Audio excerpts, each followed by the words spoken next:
Bienvenidos. Continuamos con esta actualización del curso de 20 horas en el Sistema de Gestión de Seguridad y Salud en el Trabajo, de acuerdo con lo dispuesto en la resolución 047 del año 2025.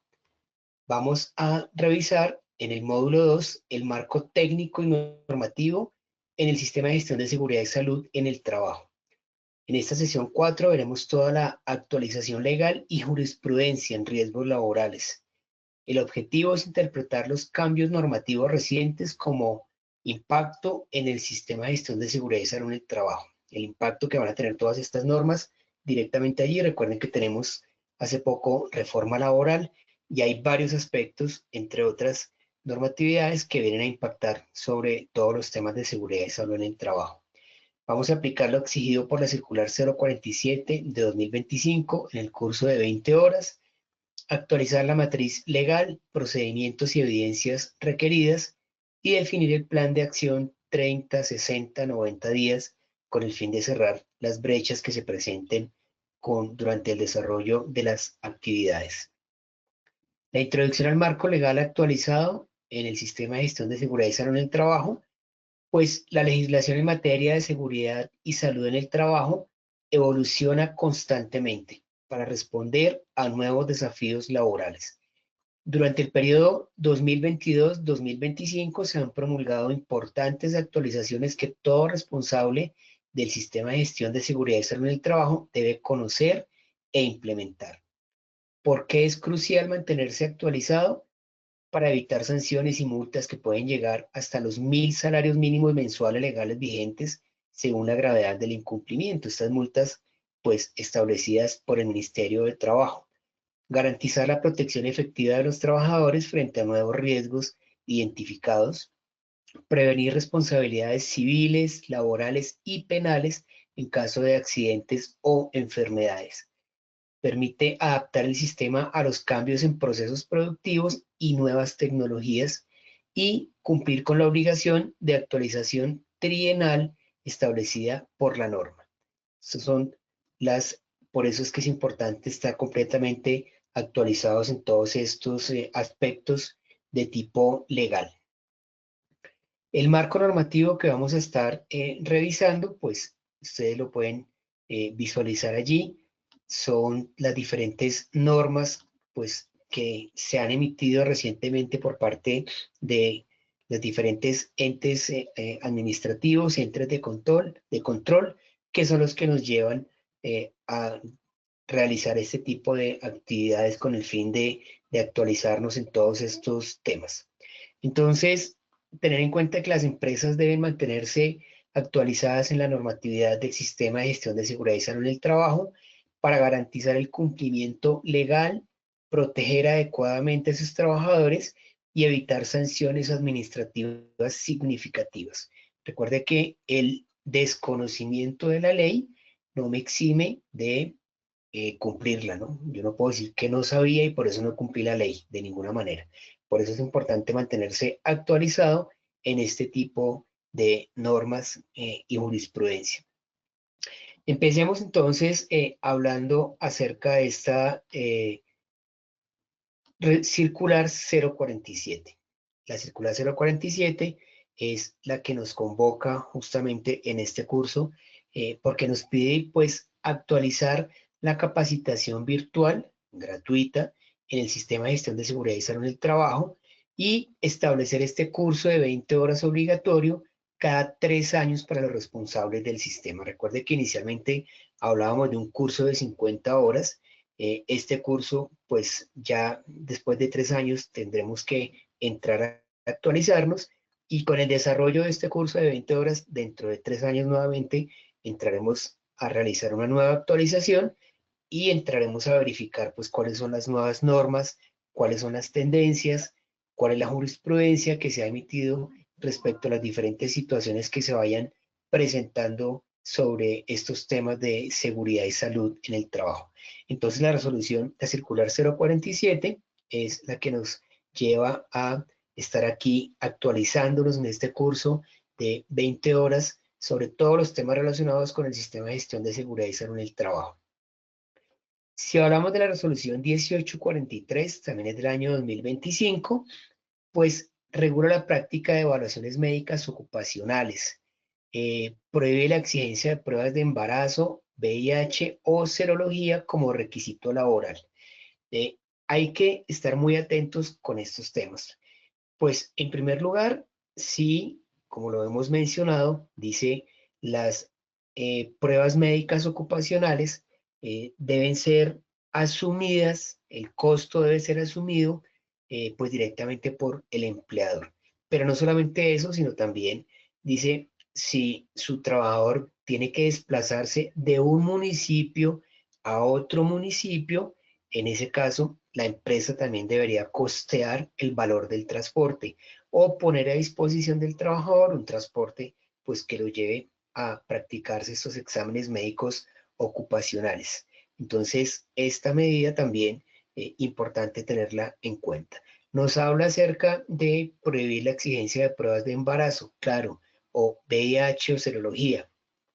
Este es un tema que ya se había tocado anteriormente, porque con el fin de disminuir esa brecha que tenemos en temas de contratación, esa brecha de género, pues se estaba realizando de manera incorrecta la práctica de pruebas de embarazo. Entonces, como parte de leyes antidiscriminación, se estableció efectivamente por allá en la ley 2114 del año 2021, donde decía, si usted le ordena a un trabajador que está como candidato a trabajar en su empresa, o sea, que está presentando un proceso de selección, si usted le solicita una prueba de embarazo y esta persona logra demostrar que usted le pidió la prueba de embarazo, entonces será objeto de una sanción económica equivalente a 2.455 UETs, la unidad de valor tributario, el valor que tenga en ese momento. Aparte de la sanción económica que usted tendría por solicitar la prueba de embarazo de esta persona, como parte de la sanción, usted tiene que contratar a esta persona obligatoriamente. Debe contratarla para el cargo al cual se estaba presentando. Entonces, pues miren que una cosa tiene mucho que ver con la otra. Ya se había hablado en la ley 2114 como leyes antidiscriminación y ahora esta resolución sencillamente viene y nos dice, nos recuerda, nos dice, no se pueden exigir pruebas de embarazo, a menos, ojo, a menos que la labor que usted va a contratar implique que la persona esté expuesta de pronto a material químico o radiológico, lo cual pondría en riesgo el feto o el embarazo de esta persona, y en ese caso usted sí le diría, tenga en cuenta que de acuerdo con la actividad que usted va a realizar, es necesario tener acá una prueba de embarazo. Y en ese caso sí tendría la condición y la posibilidad de solicitarle esa prueba de embarazo. De lo contrario, no. Otro aspecto importante que se estableció allí como ley antidiscriminación es que durante las entrevistas de trabajo yo no puedo realizar preguntas relacionadas con la productividad. Yo no puedo preguntar a la persona cuántos hijos quiere tener, cuándo piensa tener su siguiente bebé, si va a encargar al hermanito o la hermanita, cosas de ese estilo. Esas preguntas no pueden ir en las entrevistas, porque también será considerado como una vulneración a los derechos de esta persona y tendría que también, aparte de pagar la sanción económica, contratar a la persona porque definitivamente estaría allí discriminando a la persona por su género. En este caso no podría entrar a realizar ese tipo de preguntas. Y aquí lo que nos dice la resolución es, pues tampoco puede pedir pruebas de VIH, o serología como requisitos para contratar a la persona. Entonces, miren que ahí ya hay coherencia entre lo que se ha establecido en la ley y lo que ahorita nos dice la resolución. De igual manera, nos dice la resolución 1843, nos habla sobre la práctica de las pruebas de alcoholemia y nos dice, ojo porque hasta el momento cualquier persona del sistema de seguridad y salud en el trabajo pueda practicar estas pruebas de alcoholemia. La prueba de alcoholemia yo se la puedo practicar a mis trabajadores siempre y cuando cuente con la autorización de ellos. Entonces, cuando yo firmo el contrato de trabajo, firmo todo el tema de habeas data Y una vez les digo, y tenga en cuenta que aquí le vamos a practicar, teniendo en cuenta la actividad que usted va a desarrollar, les vamos a practicar unas pruebas de alcoholemia, que pueden ser periódicas, pueden ser ocasionales, no les vamos a avisar cuando va la prueba de alcoholemia, y entonces ahí sencillamente usted tendrá la posibilidad de hacerlo.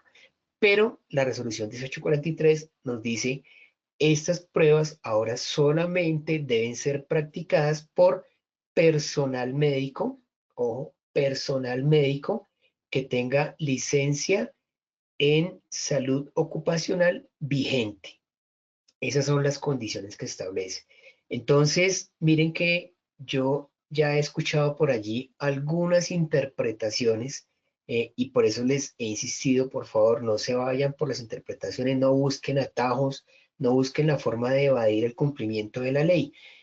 Por ahí escuché algunas personas diciendo, sí, yo puedo seguir haciendo las pruebas, así no sea personal médico, solamente que el resultado de esa prueba no puede tener carácter vinculante. ¿Qué quiere decir? Si yo le practico la prueba a una persona sin ser personal médico, le practico la prueba y esa prueba arroja un resultado positivo, pues yo no puedo hacer absolutamente nada, aparte de decirle a la persona que vaya y se practique la prueba en una IPS donde exista un personal médico que tenga licencia en salud ocupacional vigente, y esa prueba sí tendría validez, pero la que yo le practiqué no va a tener absolutamente ninguna validez. Entonces, lo que yo veo es que ese es como un mecanismo de evadir el cumplimiento de la ley, el cumplimiento de la norma, que finalmente no me va a llevar a nada bueno.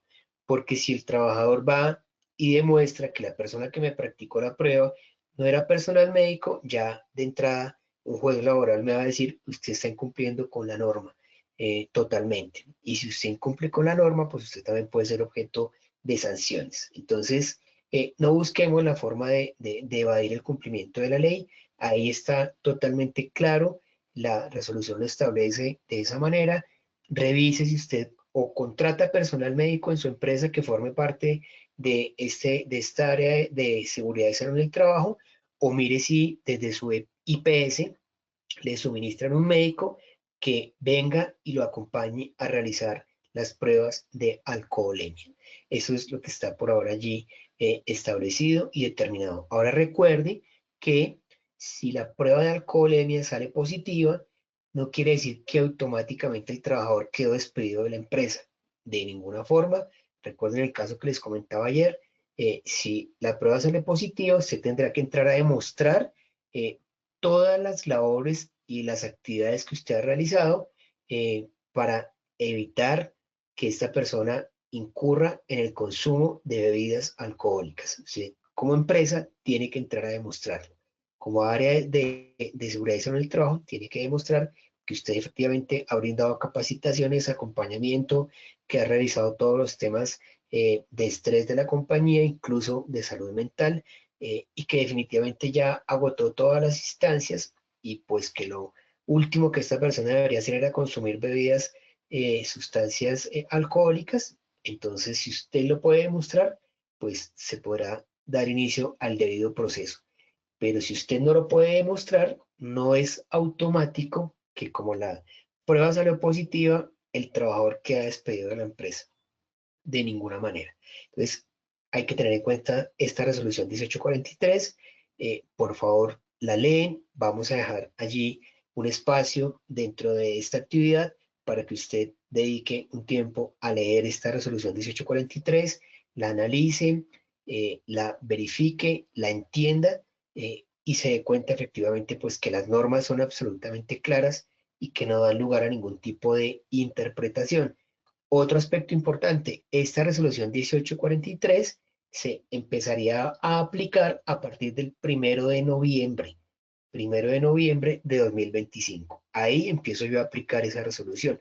¿Eso qué quiere decir? Que si usted está haciendo pruebas de alcoholemia, pues lo puede hacer este mes, lo puede hacer el otro mes, no tiene ningún problema, sin que sea personal médico, pero a partir del 1 de noviembre, obligatoriamente tiene que ser un personal médico el que realice estas pruebas de alcoholemia, o no tendrán absolutamente ningún tipo de validez.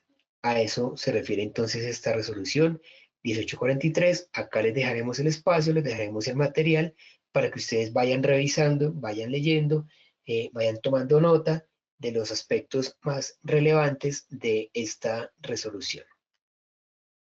Si hablamos de la ley 2466, estamos hablando de la reforma laboral, que modificó las condiciones de contratación, entre otras, la jornada nocturna, aumenta los recargos dominicales, refuerza la prevención de riesgos. Bueno, entonces, aspectos importantísimos de esta ley 2466.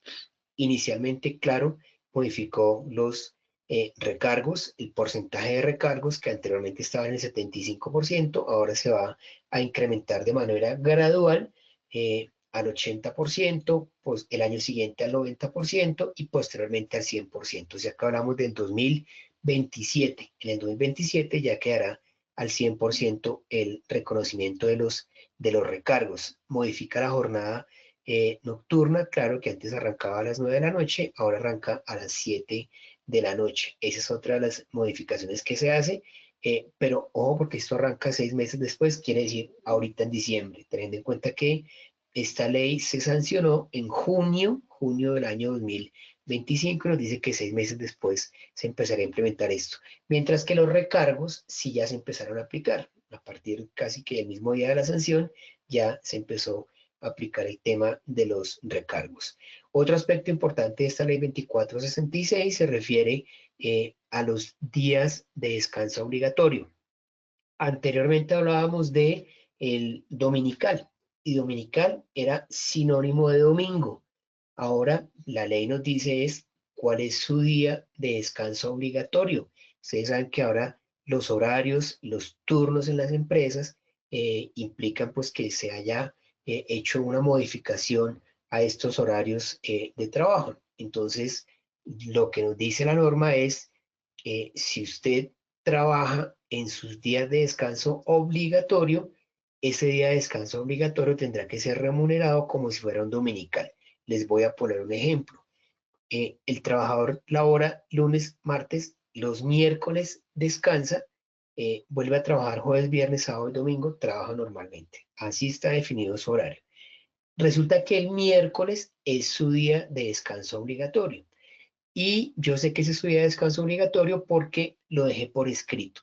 En su contrato de trabajo quedó establecido que su día de trabajo obligatorio va a ser el miércoles. O sea que si yo hago venir a este trabajador a laborar el día miércoles, le tengo que liquidar ese miércoles como si fuera un dominical, normal, así, con todos los porcentajes que están establecidos. Si durante el mes yo le pido a este trabajador que venga a trabajar 2 miércoles, que son su día de descanso obligatorio, entonces yo tendré que otorgarle un día compensatorio, porque le pedí que trabajara en 2 de sus días que eran de descanso obligatorio, y su día de descanso obligatorio era el miércoles. Por eso, como vino 2 miércoles en el mes, ya se hizo acreedor a un día compensatorio. Y ese día compensatorio lo acordamos, el trabajador y la empresa, y nos ponemos de acuerdo y él va a decir, yo me voy a tomar tal día como día compensatorio. Si le pido a ese trabajador que venga 3 días en el mes, 3 días de su descanso obligatorio, o sea, 3 miércoles él vino a trabajar, entonces yo tendría que otorgarle el día compensatorio y adicionalmente tendré que otorgarle el reconocimiento del recargo dominical, que en ese caso corresponde al 80%. Esas son las condiciones. Por eso la importancia de dejar en el contrato establecido cuál va a ser su día de descanso obligatorio. Porque si yo no lo dejo escrito en el contrato, entonces yo asumo que su día de descanso obligatorio es los domingos, tal como se venía presentando anteriormente.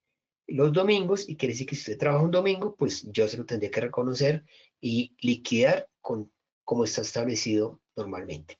Pero partamos de ese punto. Dominical ya no es sinónimo de domingo. Cuando yo hablo de dominical puede ser cualquier día, puede ser el lunes, martes, miércoles, jueves o viernes, dependiendo cuál ha sido establecido como mi día de descanso obligatorio. Esa es otra de las modificaciones entonces que nos trae allí la norma, esta ley 2466. Aspectos importantes, bueno, que no profundizaremos tienen que ver pues con la contratación de los aprendices que anteriormente estaban en etapa productiva y electiva, ahora pasan a formar parte como dependientes de la compañía y se les hace una liquidación normal, es decir, se les paga la salud, la pensión, los riesgos, la caja de compensación, se tienen derecho a todas sus prestaciones sociales y económicas. Entonces esos aprendices pues ya no van a tener esa condición de aprendices, sino que va a ser un contrato laboral especial. Y como es contrato laboral, pues tiene todas las prerrogativas que están establecidas en el Código Sustantivo del Trabajo. Esa es la otra modificación que se hace por acá. Entre otras, también habla de los permisos. Dice pues que hay que otorgarle de manera obligatoria permisos a los trabajadores que demuestren la condición de representantes legales de sus hijos cuando tienen que acudir a reuniones en el colegio, siempre y cuando sea de manera obligatoria.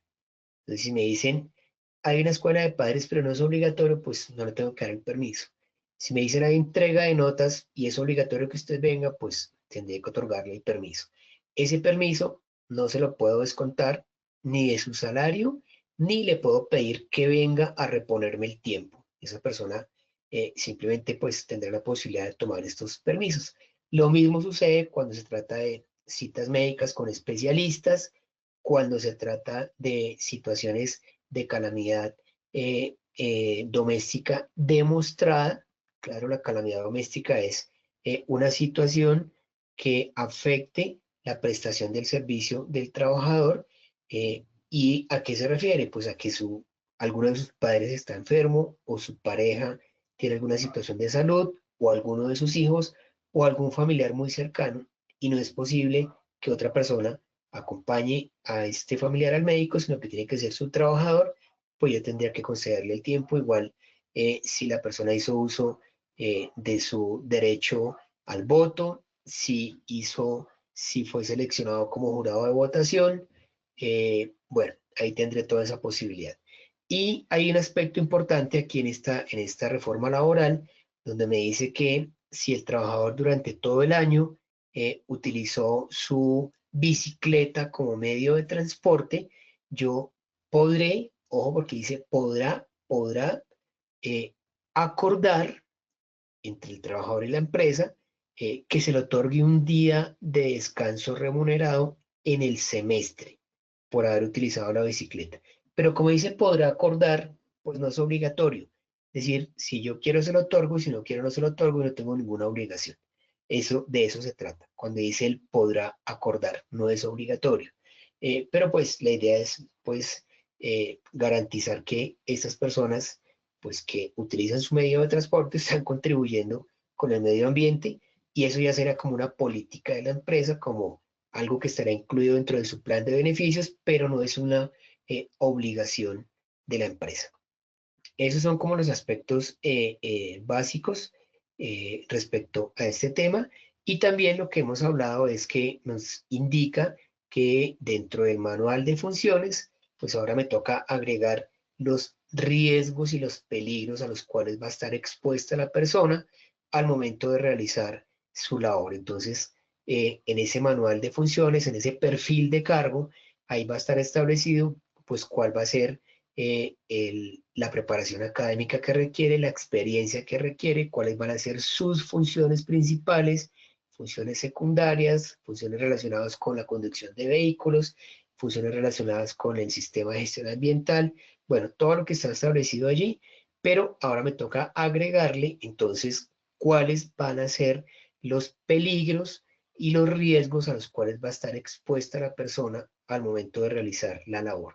Entonces, estaba contemplado en la reforma laboral y también, pues allí la resolución nos establece que nos toca agregar ese campito ahí dentro del manual de funciones, dentro del perfil de cargo de cada persona. Eso respecto a esta ley, pues que tiene otros aspectos por ahí que son súper importantes, pero lo que más aplica y le pega y afecta al sistema de gestión de seguridad y salud en el trabajo, pues es lo que les acabo de definir. Recuerden también que hubo hace poco una reducción de la jornada laboral. Actualmente estamos con 44 horas. Esa es la jornada máxima laboral que se puede elaborar en una semana. No podría exceder esas 44 horas. Y aparte la norma me dice 2 horas extras diarias. Eso es lo máximo que yo puedo trabajar. 2 horas extras diarias y 12 horas en la semana. Entonces, lo que están asumiendo es que si la persona trabaja de lunes a viernes, pues 2 horas diarias me da 10 horas. Si trabaja de lunes a sábado, 2 horas diarias me daría 12 horas. Pero no quiere decir que la persona pueda laborar las 10 horas o las 12 horas en un solo día, porque hay una limitante de 2 horas. 2 horas es lo máximo que yo podría laborar en este tipo de acuerdo a la interpretación de esta norma. 2 horas es lo máximo que yo podría entrar allí a laborar. Bueno, no excedamos la jornada laboral. Recuerde que les mencionaba ya la situación de un trabajador que excedió la jornada laboral y en ese exceso de la jornada laboral sufrió un accidente fatal, lógicamente que le costó la vida, y después empresa entra a demostrar quién le autorizó a la persona a quedarse más de las 2 horas que estaban establecidas. Ahí entramos perdiendo como empresa porque penalmente tendríamos que ir a responder por la pérdida de la vida de este trabajador. Entonces, ojo con esos temas, atentos. Ayer yo les comentaba acerca de una sentencia de la Sala Laboral de la Corte Suprema de Justicia, que es la SL 809 del año 2024, y ahí queda completamente claros los aspectos que se tuvieron en cuenta con esta situación que se presentó del trabajador, y uno de los elementos que se analizó es que la persona estaba excediendo su jornada laboral. Entonces, mucho cuidado con esos temas. El decreto 728 del año 2025, pues ahí ya me establece disposiciones para gestión de la salud mental en el entorno laboral y medidas de prevención para factores de riesgo psicosocial. Quiere decir, ahora yo debo tener un protocolo, debo tener una ruta para estas personas que definitivamente se están viendo afectadas mentalmente debido al estrés laboral, debido a una situación que se esté generando en su sitio de trabajo, o por qué no, de pronto si la persona tiene dificultades en su hogar y viene todo el tiempo cargado de situaciones a trabajar y esas situaciones pues no le permiten desarrollar su labor o no le permiten interactuar con su grupo de trabajo o tiene dificultades con su jefe o de pronto esta persona es su jefe y viene a tomar decisiones o represalias contra su grupo de trabajo como consecuencia de una afectación en su salud mental. Entonces lo que nos dice este decreto 728 es, usted debe en este momento establecer cuál es el protocolo, cuál es la ruta que usted va a seguir cada vez que una persona venga y le dé a conocer acerca de una afectación en su salud mental o usted mismo lo detecte. Cuando sus compañeros empiezan a decirle que hay una persona que está atravesando por tal situación, porque no sé, porque perdió a un ser querido, porque tuvo un rompimiento con su pareja, porque tuvo alguna disminución en su actividad económica.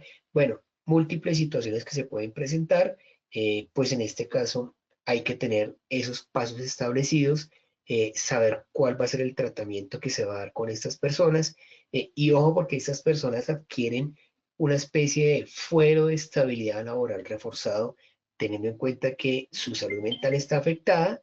¿Esto qué quiere decir? Pues que estas personas están en una debilidad manifiesta y esta debilidad manifiesta implica pues usted no puede prescindir de esta persona, no le puede terminar su contrato de trabajo hasta tanto no demuestre que usted sí aplicó el protocolo, aplicó los pasos establecidos en la ruta para atender la situación de salud que estaba presentando esta persona, la situación de salud mental. Entonces, ojo con esos temas porque tampoco es posible y tampoco es legal, pues que usted termine el contrato de trabajo porque simplemente la persona está en un tratamiento psicológico o psiquiátrico. No podría, no tendría cabida legal el hecho de que usted tome ese tipo de decisiones y sería muy fácil, sencillamente, a través de una simple tutela un juez de la República puede ordenar el reintegro de uno de estos trabajadores al cual se le haya vulnerado este derecho como consecuencia de una enfermedad o de una situación de tipo mental. Entonces, atentos con este decreto 728, también invitación para que lo lean, para que lo revisen, lo analicen, no se lo tienen que aprender, simplemente entiendan lo que está ahí establecido, miren cuáles son los temas que ustedes deben considerar, deben tener en cuenta para aplicar allí la ruta y efectivamente decirle a las personas pues cuál va a ser el tratamiento que se va a tener con ese tipo el manejo que se le va a dar a este tipo de afectaciones en su salud mental. Y pues recuerden que hoy en día el estrés es como la enfermedad de moda, ¿no? El estrés afecta la salud mental, el desempeño en sus actividades laborales y ese estrés pues termina reflejándose en algunas afectaciones de tipo físico, es decir, después va a tener afectaciones en su salud física. Entonces, miren la importancia de dar el manejo correcto y adecuado a este tipo de situaciones. La resolución 908 del año 2025 actualiza los requisitos y procedimientos para la expedición, renovación y modificación de licencias de seguridad y salud en el trabajo. Entonces, aquí, importante los temas. Recuerden que las personas, los profesionales, eh, también tecnólogos y técnicos, pues que realizan todos sus estudios en temas de seguridad y salud en el trabajo, finalmente obtienen una licencia, así como cualquier profesional tiene su licencia, ellos también tienen su licencia, y esa licencia es la que les permite a ellos venir a gestionar o a diseñar, por ejemplo, el sistema de gestión de seguridad y salud en el trabajo de una empresa. Ellos tienen toda la facultad para poderlo hacer. Eh, También son responsables acerca de los controles, de las situaciones que se presenten allí. Y ojo, porque también en caso de accidentes o incidentes, pues si se logra demostrar algún tipo de negligencia por parte de la empresa, pues iría a desembocar en el coordinador o en la persona encargada de todos los temas de seguridad y salud en el trabajo. Entonces, aquí lo que nos dice es, pues que ya se están actualizando los requisitos y los procedimientos para la expedición o la renovación y la modificación de estas licencias de seguridad y salud en el trabajo. Y esta licencia, pues, lógicamente, hay que conservarla, ¿no? Esa es el documento que lo acredita como profesional y el que lo faculta para que usted desarrolle todas las actividades y, lógicamente, pues, así como un abogado, si comete una situación irregular, pues, lógicamente, se vería afectada su tarjeta o su licencia, o un ingeniero o un médico, pues aquí hay que tener cuidado también con la labor que desarrolla nuestro personal de seguridad y salud en el trabajo, porque ellos también ven expuesta su licencia todo el tiempo en caso de que se presente alguna irregularidad, como les dije, y se logre demostrar una negligencia por parte de la empresa en todos los protocolos y en todas las actividades que se debieran haber realizado o los controles que en su momento se debieron haber aplicado y no se aplicaron. La resolución 27 de 64 del año 2022 modifica la periodicidad de evaluación de factores de riesgo psicosocial. Dice que es anual para riesgo alto, cada 2 años para riesgo medio o bajo. Por eso les decía ahorita cuando hablábamos de la batería de riesgo psicosocial, se aplica la batería de riesgo psicosocial y dependiendo del porcentaje de la calificación total, ahí nos va a indicar, de acuerdo a esa calificación, si nos toca volverla a aplicar el año siguiente o si esa calificación nos da un riesgo medio o bajo, entonces nos dirá, pues la aplica hasta el año subsiguiente. O sea, no sería todos los años, sino un año de por medio. Pero ya con esta resolución, pues nos permite tener claridad al respecto, porque inicialmente se había establecido, pues que esta batería de riesgo psicosocial se aplicaba todos los años. Ahora ya nos da como un margen porque igual esta aplicación de la batería pues tiene un costo, claro, porque no la puede realizar directamente la empresa, hay que traer a una empresa experta en ese tema. A veces las cajas de compensación estaban ofreciendo también el servicio de la aplicación de la batería, pero lógicamente esto tiene un costo.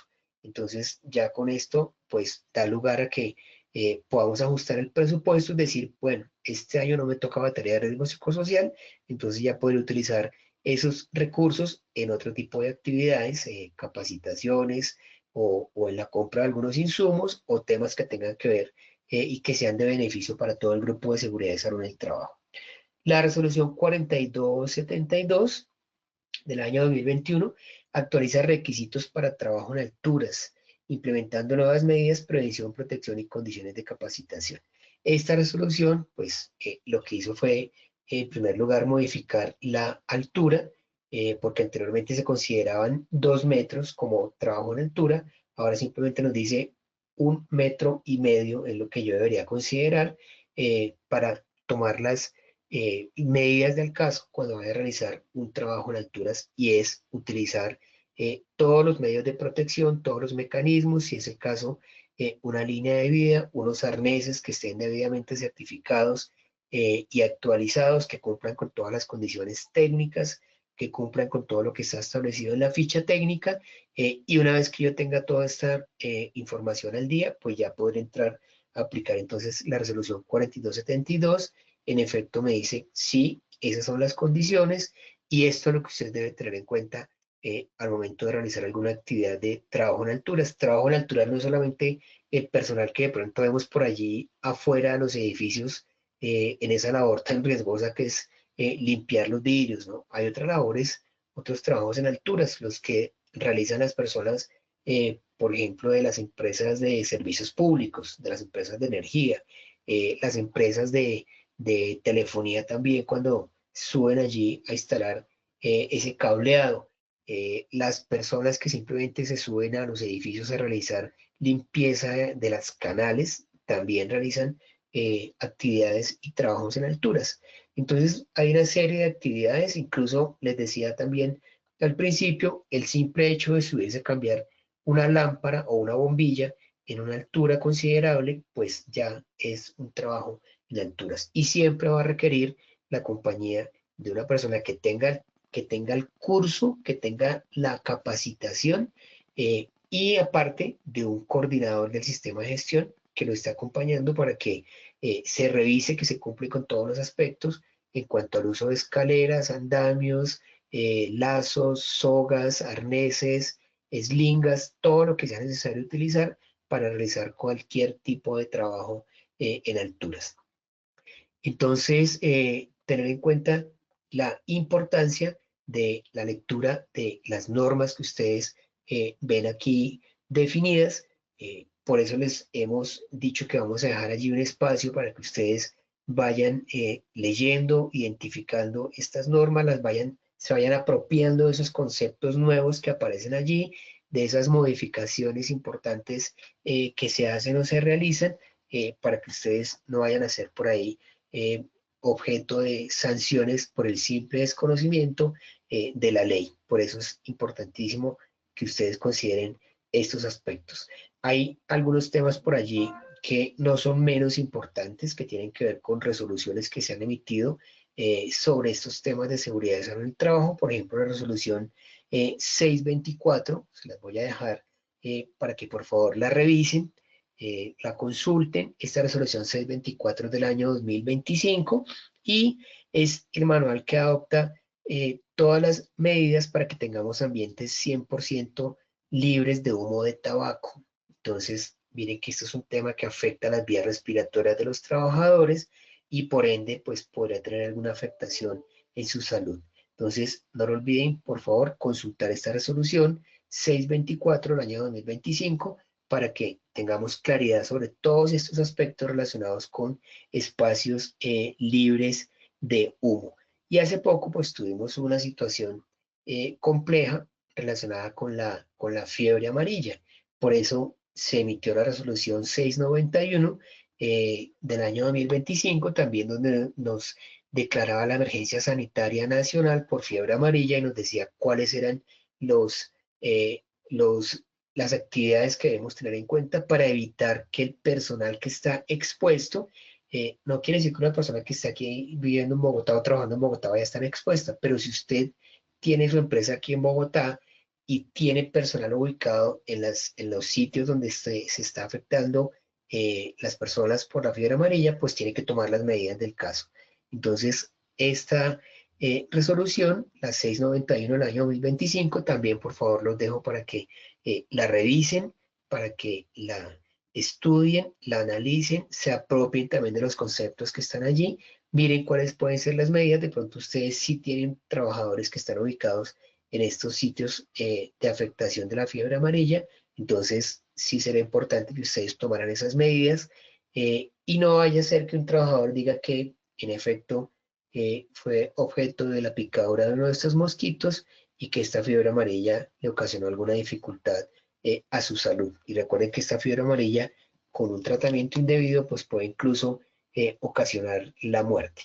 Esos son como los aspectos más importantes que se han considerado sobre estos temas. Ya lo demás son circulares, también como la 046 del año 2025, donde adopta medidas sanitarias específicas en empresas del sector minero. Entonces, si usted pertenece a una empresa del sector minero, eh, ahí lo invito para que revise esta circular, la circular 046. Recuerde que las circulares no tienen carácter vinculante, quiere decir que no son de obligatorio cumplimiento, pero la circular sí nos hace, nos aclara algunos conceptos, algunos temas que me van a permitir a mí efectivamente llevar a una correcta aplicación de lo que se definió en su momento en algún decreto, ley o resolución. Entonces, el concepto sí es importante para que yo lo tenga en cuenta, aunque no es de carácter vinculante, pero revisen por favor, porque allí se hacen aclaraciones importantes sobre algunas medidas que se tomaron en otras leyes anteriores. Bien, bueno. Seguimos hablando de la circular 047 del 2025, habla acerca de la capacitación obligatoria en el sistema de gestión de seguridad y salud en el trabajo, la actualización de 20 horas. Esta circular del Ministerio de Trabajo establece los lineamientos actualizados para la capacitación virtual gratuita en el sistema de gestión de seguridad y salud en el trabajo. El curso de actualización, pues me dice, es un curso de capacitación virtual de 20 horas para responsables del sistema de gestión de seguridad y salud del trabajo y es obligatorio cada 3 años. Es decir, usted toma este curso, queda actualizado, queda certificado y a los 3 años tendrá nuevamente que entrar a realizar el curso, ya entrando a revisar cuáles son las normas que se han modificado, cuáles son los procesos, los procedimientos que se han actualizado. La idea es que todas las personas se encuentren completamente actualizadas. Este curso de actualización, pues, es obligatorio para todas las personas responsables del diseño e implementación del sistema de gestión de seguridad y salud en el trabajo, para los integrantes del Comité Paritario de Seguridad y Salud en el Trabajo y para la alta dirección de las empresas. Es obligatorio para este tipo de personas que acabamos de mencionar. El contenido curricular, pues son módulos específicos sobre generalidades del sistema, el marco técnico, el marco normativo, la responsabilidad y el plan de mejora continua que se debe aplicar durante todo el desarrollo de estas actividades. Y la certificación es expedida por la entidad referente autorizada por el Ministerio de Trabajo y no tiene costo alguno.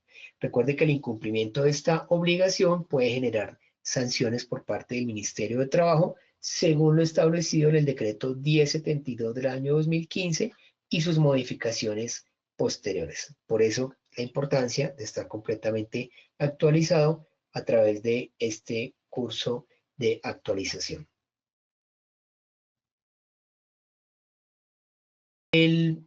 Estamos en la primera parte de esta sesión 4, actualización legal y jurisprudencia en riesgos laborales. Hay otra tablita que nos habla acerca de las disposiciones claves sobre evaluaciones médicas ocupacionales. Las evaluaciones médicas ocupacionales normalmente se refieren a los exámenes de ingreso, a las evaluaciones ocupacionales, o sea, se desarrollan mientras la persona tiene vínculo o está ya trabajando con la empresa, y también hay unas evaluaciones de egreso. Claro, porque cuando yo me voy de la empresa, tengo que ir a tomarme un examen y ese examen debe decir si usted tiene las mismas condiciones o mejores a las que tenía cuando ingresó. Ahora, si el examen determina que yo tuve alguna afectación de salud, es decir, que la actividad que yo realizaba afectó mi salud de alguna manera, yo podría decir, pues entonces en este caso el despido no procede, sería un despido ilegal, pues porque se me ha generado una situación. Por eso la importancia de practicarse este examen de egreso.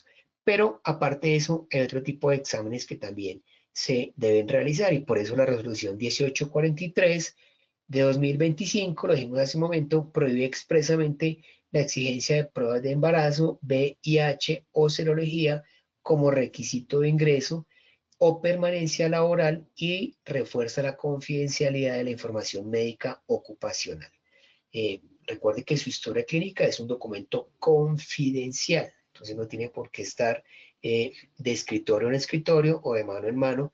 Por eso la Corte Constitucional en varias oportunidades se ha pronunciado contra las EPS, diciéndole EPS, usted no tiene por qué exigir la historia clínica de un trabajador para el reconocimiento de una incapacidad. Simplemente usted pídale la incapacidad, la fotocopia de la cédula y eso sería necesario para que se le reconozca la incapacidad, pero bueno, ahí sigue como la discusión respecto a ese tema porque algunas EPS siguen exigiendo ese documento confidencial que es la historia clínica. Entonces, tipo de evaluación, preingreso. Entonces, evalúa las condiciones de salud del trabajador antes de entrar a trabajar y determina la aptitud para el cargo específico. Se aplica antes de iniciar actividades laborales, entonces hace el proceso de selección y contratación del trabajador, realiza todas sus pruebas de conocimiento, las pruebas psicotécnicas, va a la entrevista, si se requiere alguna prueba de conducción se la realizan, si requiere, si la empresa tiene definido de pronto una actividad de poligrafía, pues también tendría que pasar por allí. Y después de eso vendrán los exámenes médicos. El examen médico determina cuál es su condición de salud y si es apto o no es apto para desempeñar el cargo. Y en ese caso, con ese diagnóstico que se emite un médico laboral, entonces yo procedo a decirle al trabajador, usted tiene buenas condiciones de salud y lo voy a contratar para el cargo para el cual fue seleccionado. Entonces ahí hablamos de exámenes de preingreso. Siempre que la persona vaya a ingresar a laborar, se realiza este examen de preingreso. Luego vienen las evaluaciones periódicas. Estas evaluaciones periódicas, pues, monitorean la exposición a factores de riesgo e identifica alteraciones en la salud relacionadas con el trabajo. Quiere decir, usted ya viene desarrollando su labor, ya lleva más de 3 meses desarrollando esa labor, entonces periódicamente hay que hacerle unos exámenes para saber si la actividad que usted está desarrollando le ha afectado su salud o simplemente usted puede seguir desarrollando su actividad y no tiene ningún inconveniente. Esto con el fin de llevar esos controles, como lo dice su nombre, periódicos y saber que su salud no se está afectando debido de pronto a una mala posición en su sitio de trabajo, a una mala manipulación de los elementos o de los vehículos que usted utiliza. Entonces, para eso se hacen estas evaluaciones periódicas. Se deben realizar máximo cada 3 años según el nivel de riesgos. Así lo establece ahora la resolución 1843. Cada 3 años según el nivel de riesgos.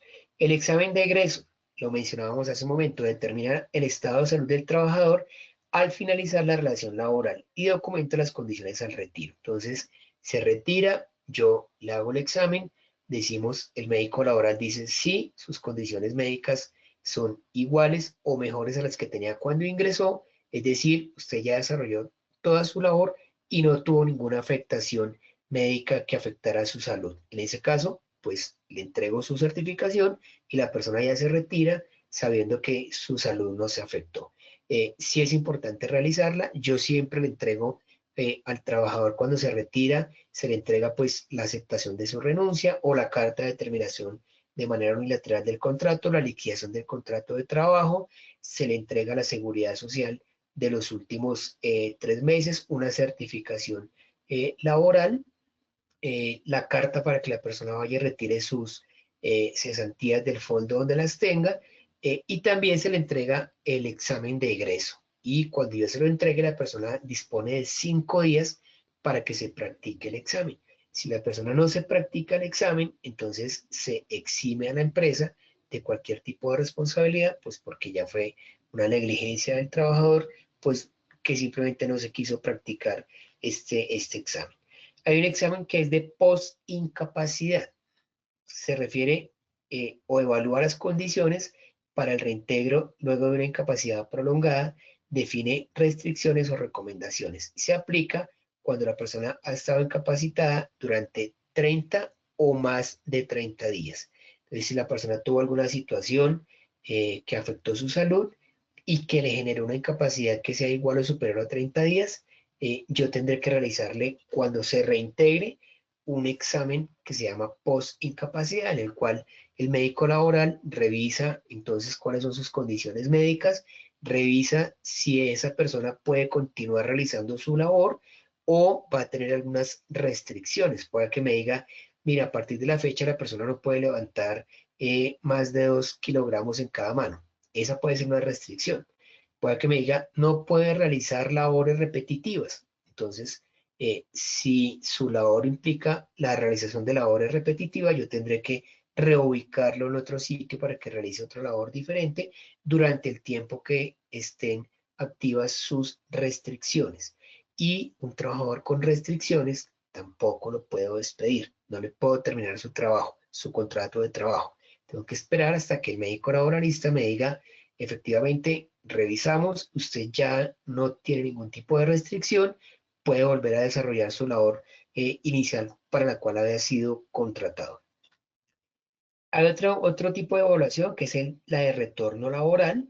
Valora las condiciones para reincorporación tras ausencias prolongadas, no médicas, licencias, vacaciones extensas, y aplica cuando hay una ausencia que pues es igual o mayor a 90 días. Es decir, el trabajador por algún motivo de pronto solicitó una suspensión o licencia no remunerada. La empresa pues tiene toda la potestad de definir si otorga o no otorga el permiso, y supongamos que le dio el permiso porque tiene una situación familiar. Entonces, él se ausentó durante 90 o más días. Cuando se reintegre, yo tendré que hacer una evaluación de retorno laboral en el cual se midan las condiciones físicas y mentales para saber si la persona después de su ausencia está facultada para seguir desarrollando su labor, o el médico laboralista me va a decir, pues yo veo que tiene alguna restricción y definitivamente no puede seguir realizando esa labor, entonces lo vamos a reubicar para realizar otro tipo de actividades durante el tiempo que el médico laboralista establezca que duren sus restricciones. Esas son las evaluaciones que se deberían realizar. Todo esto, lógicamente, por parte de un profesional de la salud, que en este caso es el médico laboralista. Para eso yo me apoyo en la IPS, que es la que me realiza todos estos procedimientos, y me quedan unos soportes escritos, unos soportes médicos sustentados, que son documentos confidenciales que solamente debería conocer el médico.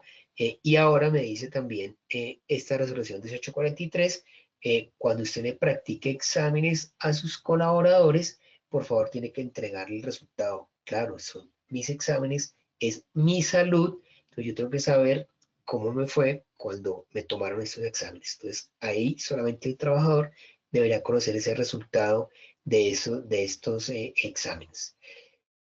Bien, entonces aquí finalizamos la sesión 4, primera parte de la actualización legal y jurisprudencia en riesgos laborales. Recuerden los espacios que vamos a dejar para que usted revise las normas que hemos mencionado y las que les hemos recomendado para que también vayan leyendo y se apropien de todos los conceptos y los términos que se han emitido en estas nuevas normas. Muchas gracias por su atención. Bienvenidos. Continuamos con este curso de actualización de 20 horas en el sistema de gestión de seguridad y salud en el trabajo, de acuerdo con lo dispuesto en la circular 047 de 2025. En este módulo 2 de actualización legal y jurisprudencia en riesgos laborales, vamos a ver la segunda parte, en la cual revisaremos los cambios normativos recientes con impacto en el sistema de gestión de seguridad y salud en el trabajo. Vamos a aplicar lo exigido por la circular 047 de 2025 en el curso de 20 horas, actualizar la matriz legal, procedimientos y evidencias requeridas y definir el plan de acción 30, 60, 90 días con el fin de cerrar las brechas que se logren identificar allí. Retomando entonces el tema de la ley 2466 que se refiere a la reforma laboral, pues esta ley introdujo cambios significativos en la legislación colombiana, pues que impactan directamente la gestión de seguridad y salud en el trabajo. Esta reforma modifica parcialmente el Código Sustantivo del Trabajo, la Ley 50 de 1990 y otras disposiciones laborales.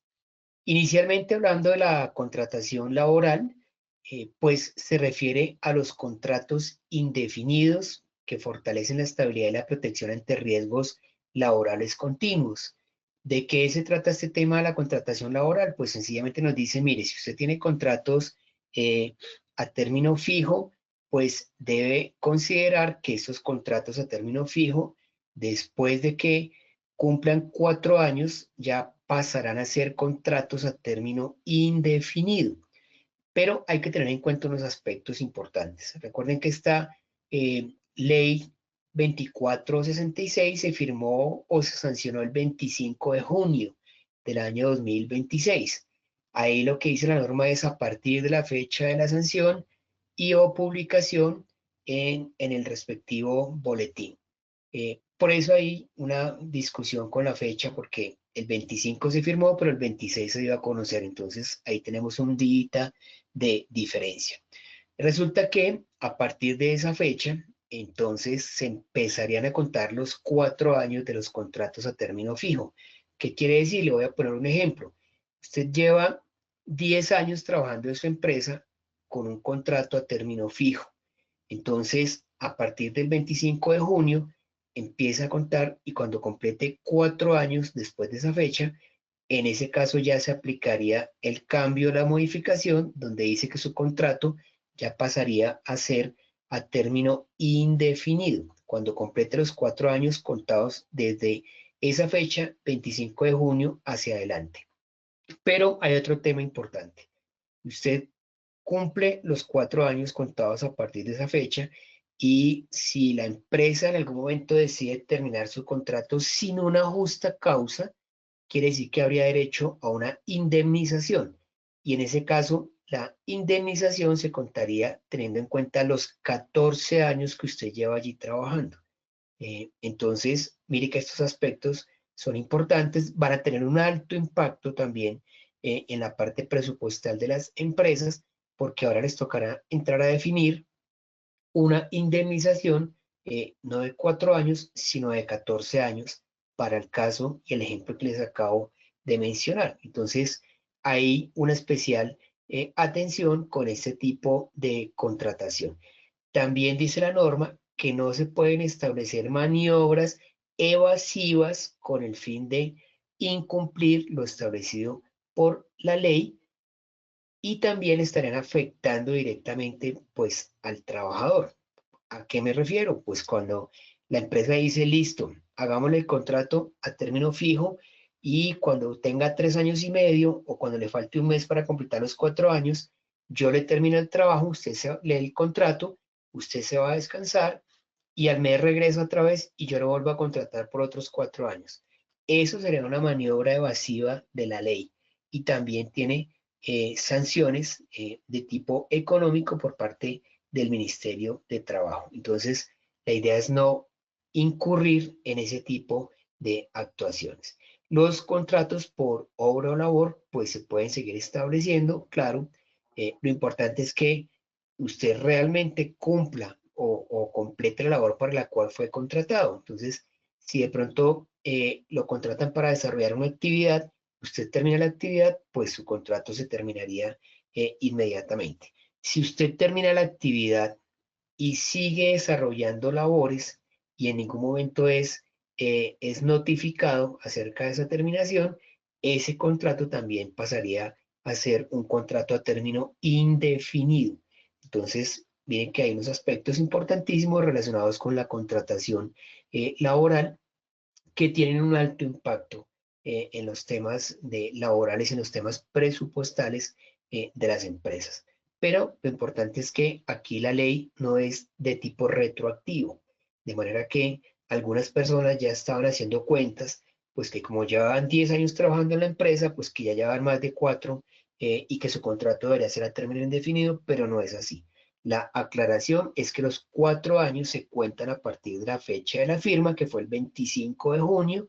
De ahí en adelante, usted revise cuál es la periodicidad de sus contratos a término fijo. El contrato a término fijo, pues se puede seguir estableciendo. Claro, yo puedo tener un contrato a término fijo, por ejemplo, un contrato por 3 meses inicialmente.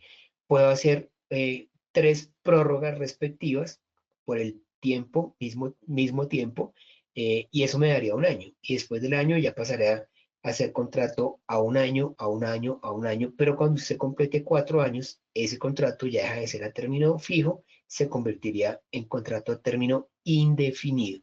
Entonces, esas son las opciones que yo tendría, tanto como trabajador como para empresa, para saber en qué momento mi contrato va a cambiar y estar atento a las notificaciones. Siempre notificar al trabajador si su contrato será o no será prorrogado.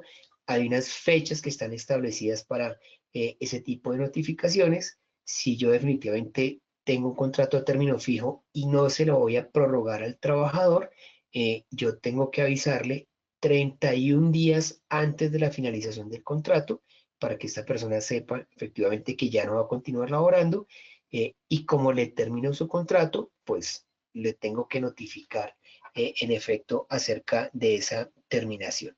Entonces, aspectos importantísimos. Ojo porque los incumplimientos pues generan sanciones, generan pérdidas para la empresa, generan de pronto procesos laborales, generan de pronto demandas que pueden incurrir por allí en situaciones desagradables para la empresa. La jornada nocturna, pues anteriormente iniciaba a las 9 de la noche, ahora inicia a las 7 de la noche, impacta la evaluación de riesgos psicosociales y la planificación de controles. Claro, entonces ahora esta jornada que antes iniciaba a las 9, ahora va a iniciar a las 7, quiere decir que la empresa tendría que pagar un mayor número de horas extras. Claro, a eso súmenle pues que acabamos de disminuir la jornada laboral, que pasó de 46 horas a 44 horas. Entonces ahora tendremos 44 horas, lo que implica pues un mayor número de horas extras. Y a esto súmenle pues que ya la jornada nocturna no arranca a las 9 de la noche, sino a las 7 de la noche. Entonces esto tiene un impacto en la jornada nocturna de los trabajadores. Y esto quiere decir que las empresas, dentro de sus presupuestos, pues también tienen que tener en cuenta que hay unos valores que se van a afectar justamente por esta reforma. Entonces, en el presupuesto, pues tendríamos que entrar a evaluar efectivamente cuáles son estas situaciones. Y en cuanto a riesgos psicosociales, pues claro, ya el horario de los trabajadores no va a ser el mismo. De pronto, en algunos casos, las empresas serán obligadas a disminuir el número de horas extras que van a pagar y más bien a contratar personal para tener mayores turnos. Y esto pues afecta el ingreso económico de algunos trabajadores, lo cual impactaría lógicamente en su parte económica. Y revisar también cómo se va a controlar todo este tema de las jornadas.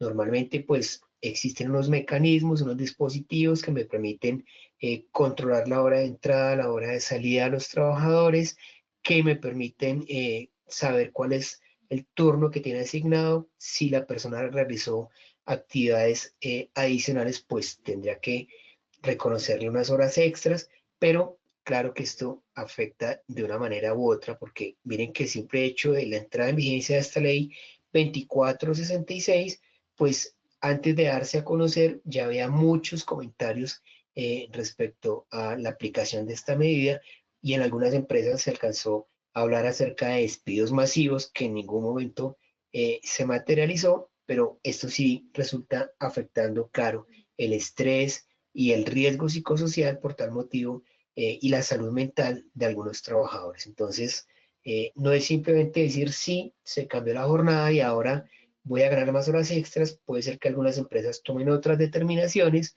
o simplemente digan, pues no vamos a realizar más actividades, sino que nos vamos a quedar dentro de nuestra jornada laboral, y eso también afectaría el ingreso económico de algunos trabajadores. Bueno, acerca del recargo del recargo dominical, pues se habla sobre un incremento, ¿no?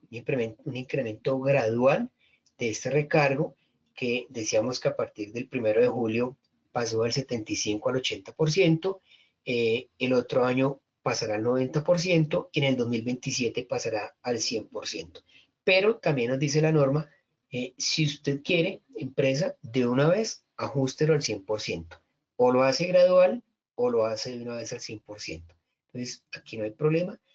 Se puede ir ajustando, se puede ir incrementando ese recargo dominical, pero claro que este incremento tiene una afectación en los costos, en los presupuestos de las empresas, pues porque se requiere simplemente pues que las personas desarrollen estas actividades y esto pues implica un mayor pago de un mayor reconocimiento en cuanto a estos recargos dominicales. Sobre el acoso laboral, hay una nueva definición que amplía la protección contra la discriminación, exigiendo actualización de protocolos de prevención en el sistema de gestión de seguridad y salud en el trabajo.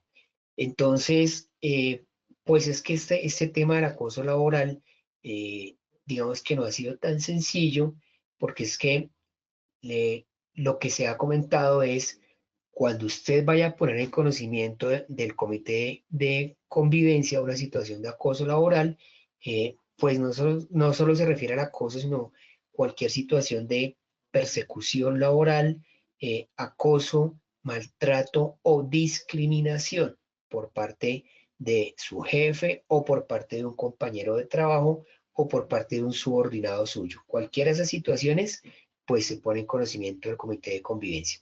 Pero para ponerlo en conocimiento, yo debo tener unas pruebas, unas evidencias, unos soportes.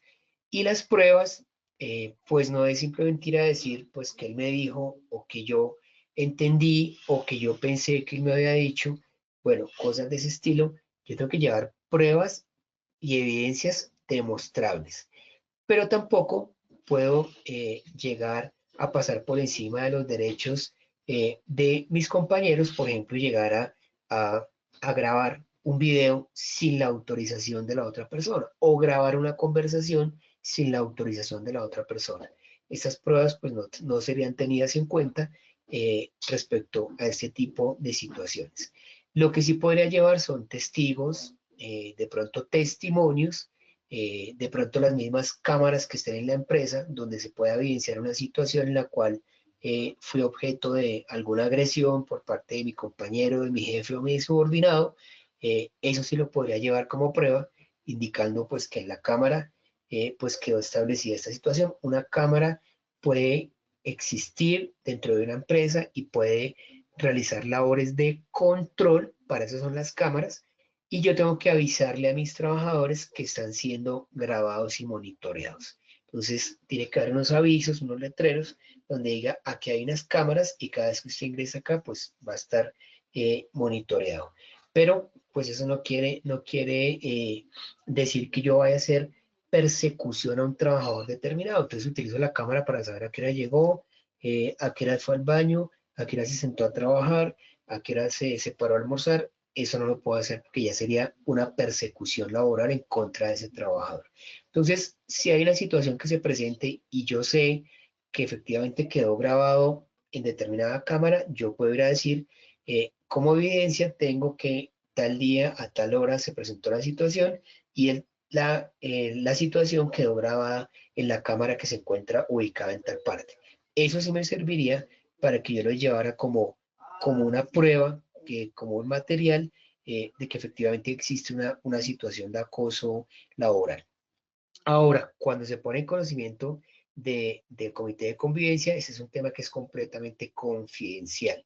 Entonces, el comité de convivencia pues tendrá que realizar todas las labores, tendrá que realizar toda la investigación y determinar efectivamente si la situación se presentó, escuchar a las dos partes, sacar un informe, tiene que comparar pues las versiones, los testimonios que se ven allí, tiene que confirmarlos, verificar su validez y después ir a sacar allí un informe que se le entregará a la alta dirección o a la dirección de talento humano para que se tome la determinación. Pero más allá de todo este procedimiento que ya está establecido y definido, lo que tengo que entrar a revisar es si las situaciones que se han dado a conocer a través del Comité de Convivencia Laboral están siendo repetitivas o frecuentes por parte de uno de mis trabajadores. Entonces yo veo que todo el grupo del área comercial viene a quejarse por el maltrato de su jefe, porque los discrimina, porque los trata mal, porque los regaña en público, porque no reconoce sus cumplimiento de metas, cosas de ese estilo, o porque llega de mal genio y los trata con palabras completamente salidas de tono. Cuando yo veo que hay un grupo que está siendo objeto de ese tipo de tratamientos, pues lógicamente que su salud se va a afectar, su salud mental, porque van a estar completamente indispuestos para trabajar a causa de este maltrato que reciben por parte de su jefe. Y en ese caso, pues es el momento de hacer una intervención desde el área de sistema de seguridad y salud en el trabajo. Entonces, ¿yo qué hago? Yo acudo al psicólogo de la ARL, traigo a esta persona, la siento, le hago una charla específica sobre el tema de trato con su grupo de trabajo, sobre el tema de liderazgo, sobre el tema de trabajo en equipo, sobre el tema de manejo de emociones, y le hago como un seguimiento y digo, bueno, esperemos a ver si esto que apliqué aquí ya efectivamente se va a ver reflejado en el trato con su grupo de trabajo. Y tendré que hacer los seguimientos del caso.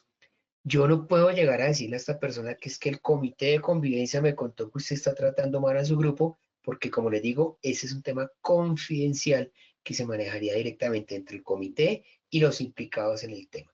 Pero sí podría llegar a decirle eh, que como parte del cronograma establecido en el sistema de gestión de seguridad y salud del trabajo, hemos determinado que este mes usted y su grupo de trabajo van a recibir una charla relacionada con tal tema por parte del psicólogo de la ARL, o un coach que yo contrate, o una persona experta, o un profesional, o un psicólogo que venga y me dé una charla sobre el tema sin necesidad de decirle este tema está dirigido a usted. Simplemente es para usted y su grupo de trabajo, y una vez que yo aplique allí la charla, empiezo a realizar los controles, empiezo a verificar si fue efectiva la medida, si esta persona en efecto empezó a tener algún tipo de cambio en el trato con sus compañeros, independiente de la decisión que se vaya a tomar allá por parte de la alta gerencia cuando se le entregue el informe del Comité de Convivencia Laboral. Entonces, miren que sí es importante llevar y tener como ese efecto, ese control sobre todos los comportamientos pues, que se logren detectar al interior de la compañía, o comportamientos pues que ya nos vayan dando a conocer de pronto otras personas de la misma área. Ahí es donde juega un papel importante esta intervención que se haga sobre este tipo de trabajadores. Otro tema importante es que si yo definitivamente voy a impactar a este trabajador que está realizando la labor de maltrato sobre sus empleados, en algún caso él podría decirme, el problema es que mi jefe me somete a un alto estrés y eso hace que yo venga a tratar mal a mi grupo de trabajo. Y ojo, porque ahí ya sería, hablamos de una afectación de tipo mental, y ahí acabamos de mencionar ahorita el decreto 728, donde decimos, en ese caso, inmediatamente tengo que establecer el procedimiento y la ruta para darle una adecuada atención a esta persona y saber cuál es el paso a paso que yo debo seguir para que esta persona pueda salir de la situación de salud mental que está atravesando debido a un acoso laboral, porque si eso se llega a ir a otras instancias, se podría convertir en una enfermedad de tipo laboral. Y enfermedad de tipo laboral implica que la persona adquiere un fuero de estabilidad laboral reforzado en primer lugar, y en segundo lugar, pues que yo tengo que garantizarle todo el tratamiento. Es decir, no voy a terminar su contrato de trabajo porque no lo puedo hacer, y tengo que garantizar pues que esta persona recibió todo el tratamiento, todo el seguimiento del caso para saber que su situación de salud mental efectivamente se pudo estabilizar. De eso se trata entonces este tema de acoso laboral. Y la parte de protección al trabajador es fortalecer los mecanismos de estabilidad laboral reforzada por condiciones de salud. Entonces recuerden que ya lo dijimos, cuando un trabajador es despedido de una empresa, eh, tiene dos posibilidades, es decir, él se va a un juez laboral o se va al inspector del Ministerio de Trabajo. Claro que el inspector del Ministerio de Trabajo pues no toma decisiones, simplemente orienta, mientras que un juez laboral sí toma decisiones, emite un fallo. Entonces él va a decir, me despidieron y el juez va a determinar si ese despido fue ilegal o si ese despido fue injusto. ¿Cuál de las dos?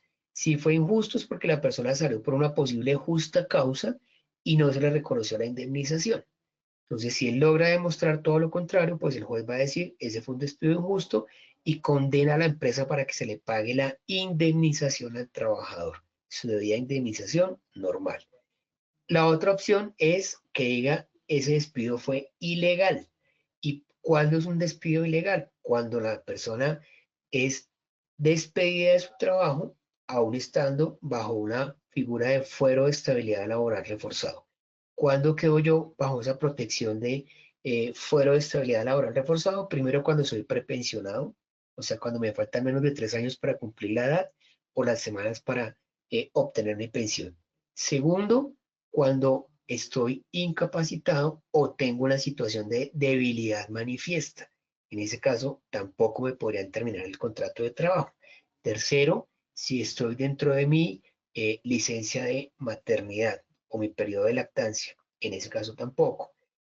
Cuarto, si puse en conocimiento del comité de convivencia una situación de acoso o persecución laboral y después de haberla puesto en conocimiento, decidieron terminar el contrato de trabajo. Ahí también será un despido ilegal. Y ojo porque hay una quinta opción y es si yo despido a una persona de sexo masculino de su empresa y resulta que me demuestra que su esposa está en estado de embarazo, no tiene trabajo, depende económicamente de él, en ese caso esta persona tiene un fuero de estabilidad laboral reforzado y yo no lo puedo despedir. Entonces, miren que esas son las situaciones legales que yo debería contemplar al momento de realizar este tipo de actividades. Y de verdad que será muy fácil para un juez o simplemente el mismo trabajador a través de una tutela puede lograr el reintegro, porque si se logra demostrar que fue un despido ilegal, el juez lo que hace es que de una vez ordena el reintegro del trabajador en las mismas condiciones o mejores en las que estaba desarrollando. Yo no puedo mejorar ni las condiciones salariales ni las condiciones laborales de un trabajador y tengo que reconocerle las prestaciones, los salarios, las comisiones y a derecho a ellas desde el momento en que se retiró hasta el momento en que es reintegrado. Y si la persona tenía derecho a subsidio monetario por parte de la caja de compensación, pues toca pagar la seguridad social a esta persona también para que la caja le reconozca de manera retroactiva todos los subsidios a los cuales tenía derecho.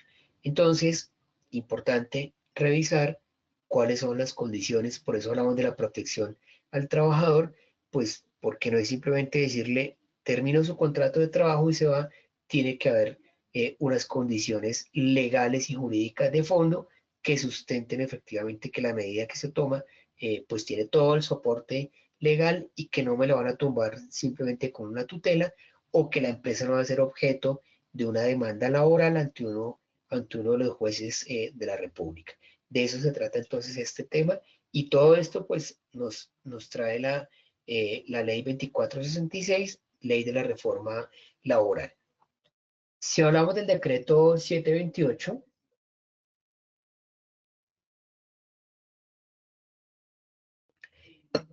de 2025 se refiere a la salud mental y los riesgos psicosociales. Entonces, el decreto 728 adiciona un capítulo al decreto 1072 de 2015, estableciendo acciones obligatorias, ojo, obligatorias, para la promoción de la salud mental y la prevención de problemas y trastornos mentales en el entorno laboral, reconociendo su impacto directo en la productividad y bienestar.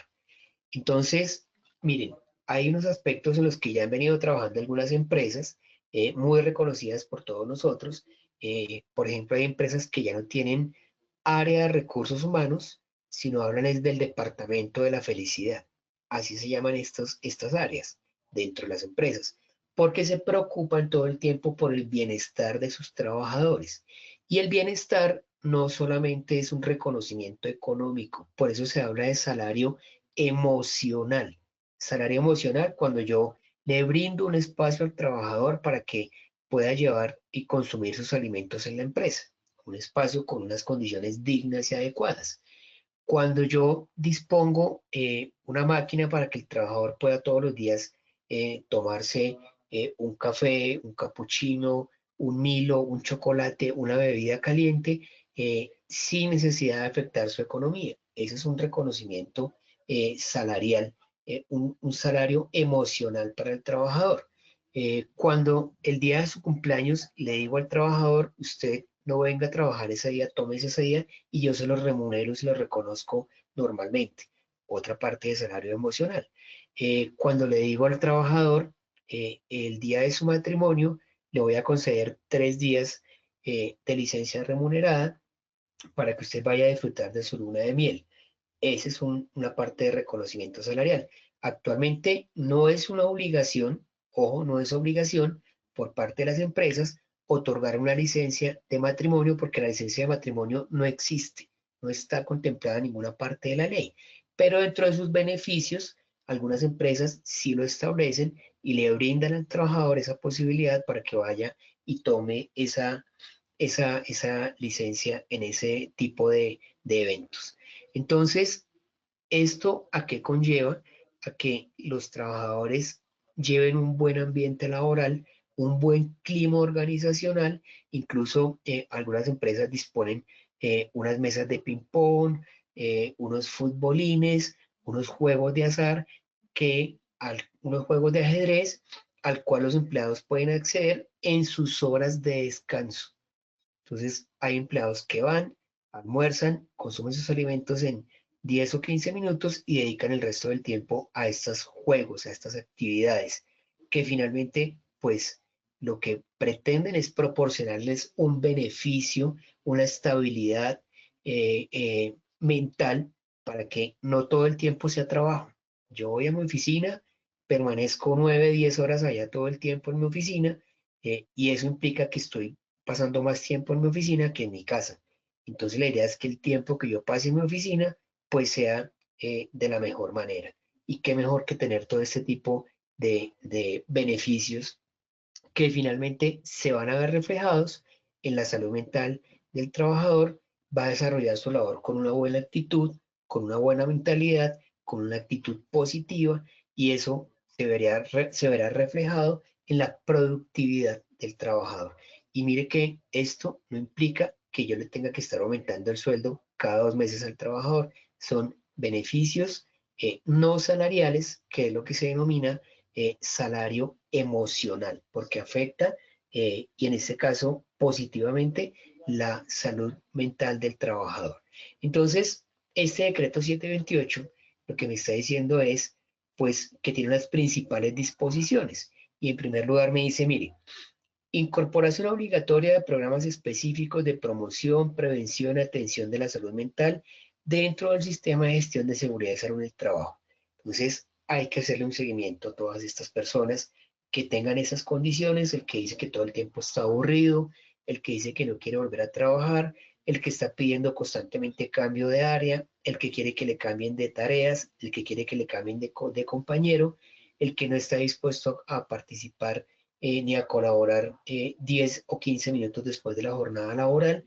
El que todos los días llega tarde, eso sí, son aspectos que son evidenciables y que yo puedo entrar a atacar directamente. La persona que de pronto no lleva almuerzo, mientras todos sus compañeros salen a almorzar, él nunca lleva almuerzo. La persona que todo el tiempo pide plata prestada. La persona que de pronto está tomando de manera indebida los objetos de sus compañeros. Miren, hay una cantidad de comportamientos inadecuados, pues que se pueden identificar fácilmente en cualquier empresa.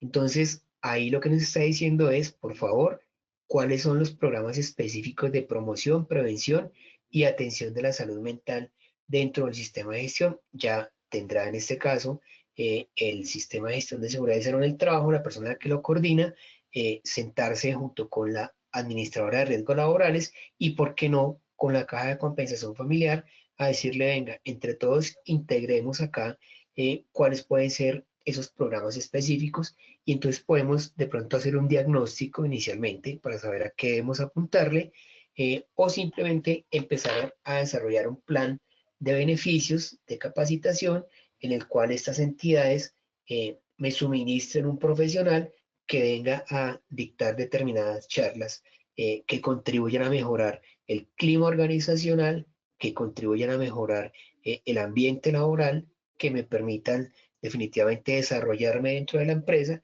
De pronto el problema es que la persona no se ha podido capacitar y por tal motivo no ha podido ascender en su empresa porque no tiene los recursos. Entonces yo podría llegar y decirle, pues entonces ahora vamos a hacer un programa en el cual las personas que no han podido terminar el bachillerato lo van a terminar con la caja de compensación.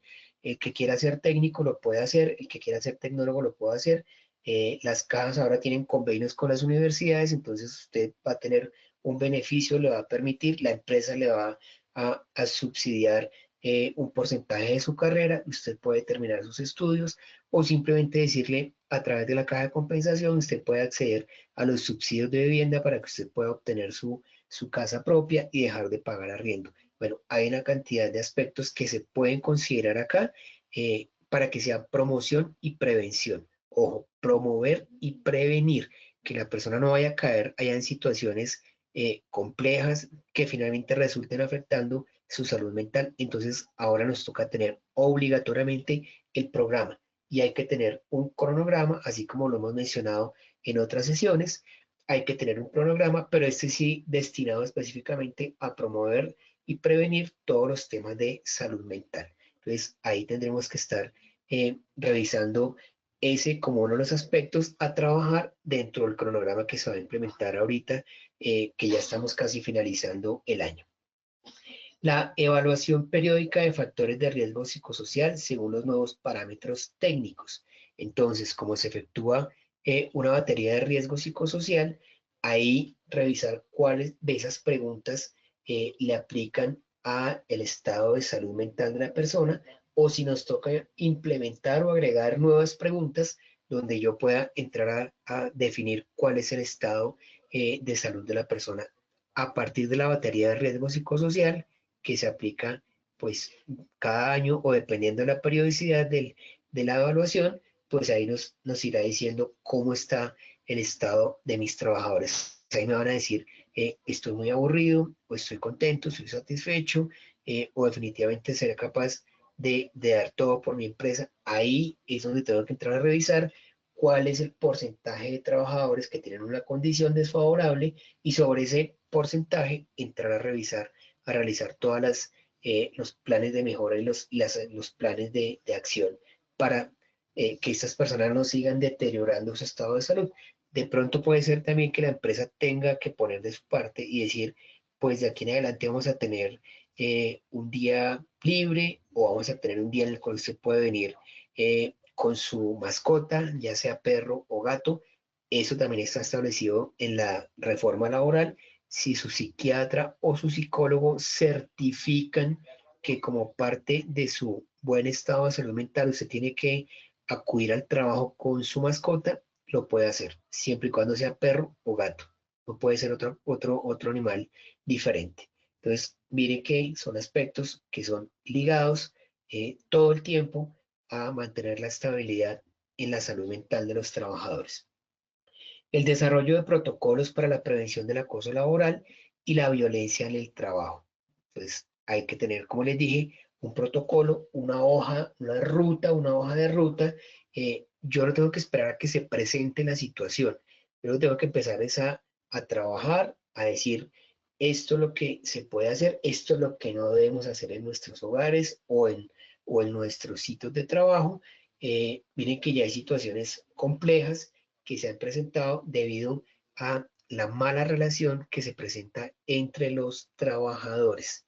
Y miren que son situaciones que incluso desembocan en aspectos de tipo penal. Bueno, porque hace poco en uno de los cultivos que queda a las afueras de la ciudad, un par de empleados discutieron y luego decidieron arreglar sus diferencias a los golpes, con violencia. Y uno de los empleados golpeó al otro con un objeto en la cara, en la cabeza y la cara, le rompió el tabique y lo dejó en una unidad de cuidado intensivo. La persona, pues, gracias a Dios logró salir de esta unidad de cuidado intensivo, pero ahora tiene unas secuelas neurológicas importantes. Entonces, su personalidad no volvió a ser la misma. La otra persona, pues, a pesar de que tuvo todas las demandas y todos los temas legales ante la fiscalía, sencillamente renunció y se fue de la ciudad.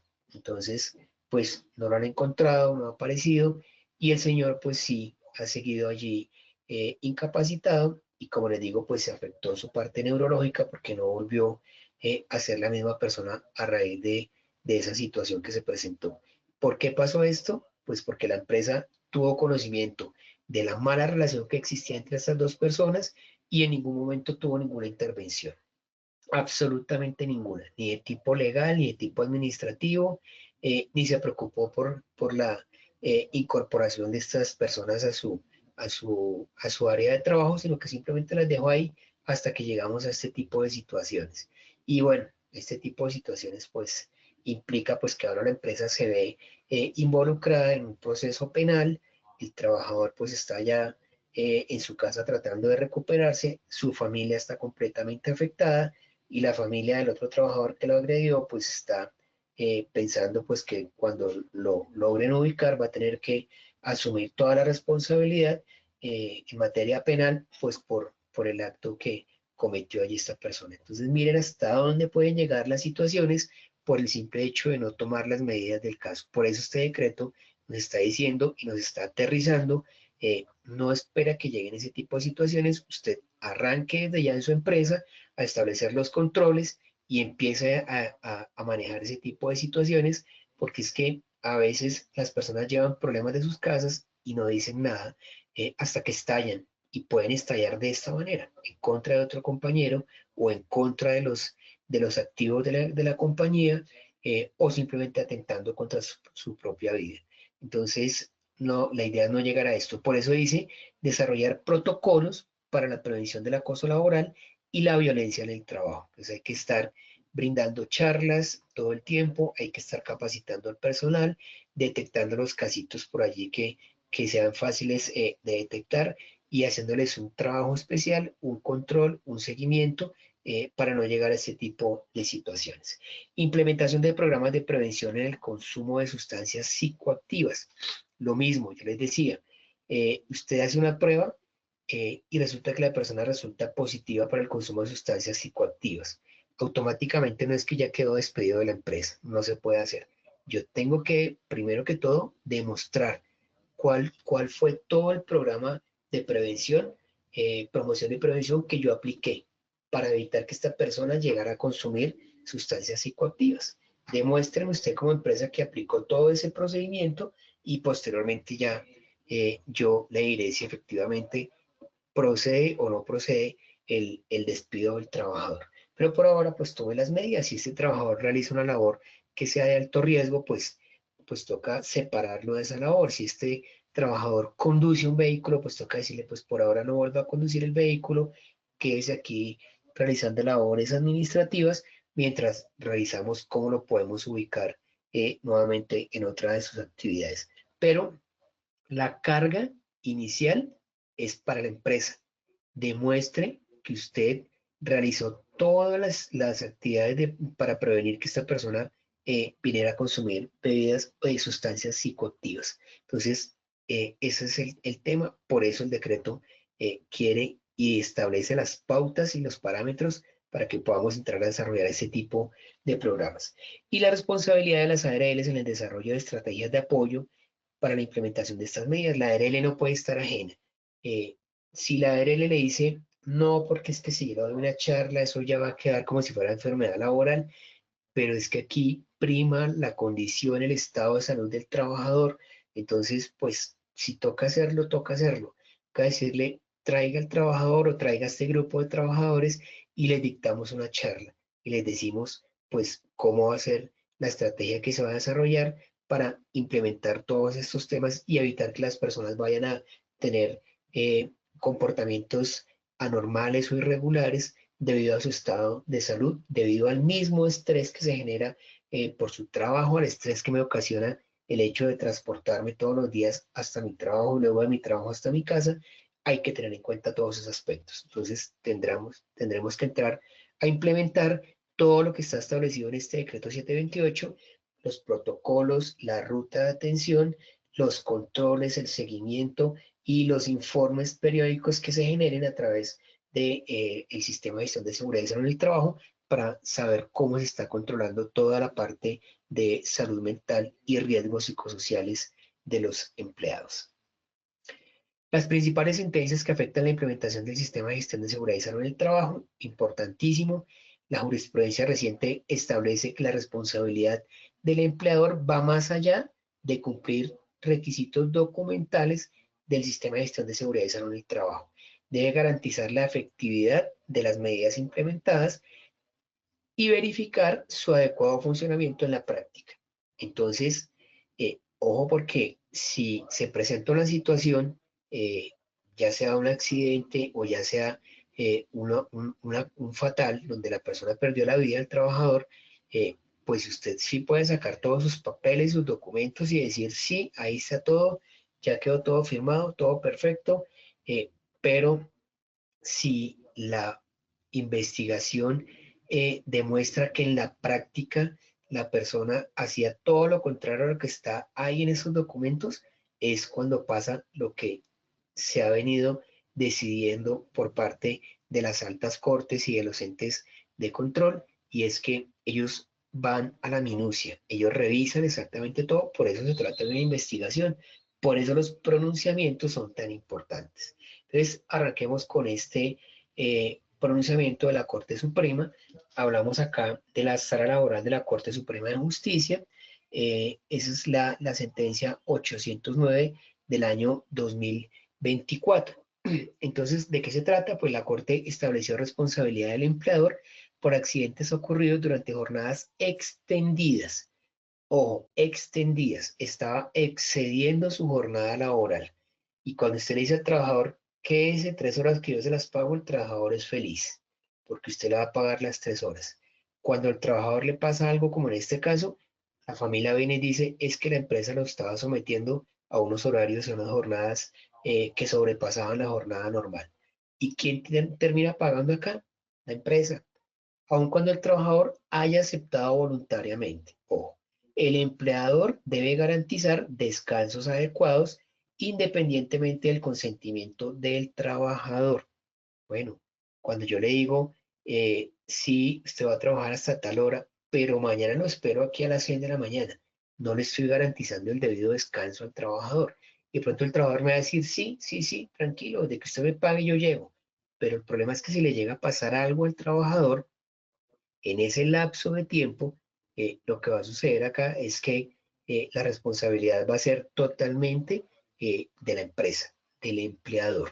Entonces, por eso la Corte se refirió sobre este tema. Yo sí quiero invitarlos para que esta documentación ustedes la revisen, la analicen, por favor, y se den cuenta de todas las implicaciones que tiene el simple hecho de decirle a un trabajador que se quede una horita más después de haber excedido ya su jornada total de trabajo. Eso tiene unas implicaciones enormes. Entonces, invitados para que por favor revisen los documentos que están acá. Aquí está la sentencia de la Corte Suprema. Abajo también está la sentencia de la Sala Laboral 5471. Hay un pronunciamiento también del Tribunal Superior de Bogotá y un pronunciamiento de la Corte Constitucional. Les comparto acá rápidamente lo que establece la Corte Suprema sobre esta sentencia que es la 809 y les voy a indicar de qué se trata.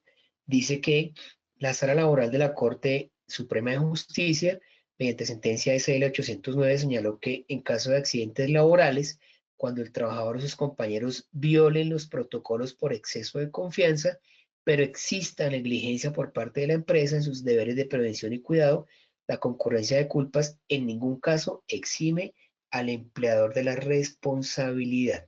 Ojo, ¿no? Entonces puede que el trabajador esté de acuerdo en todo, sí, sí, sí, sí, sí, pero el día que me toque demostrar, pues la culpa va a ser de la empresa.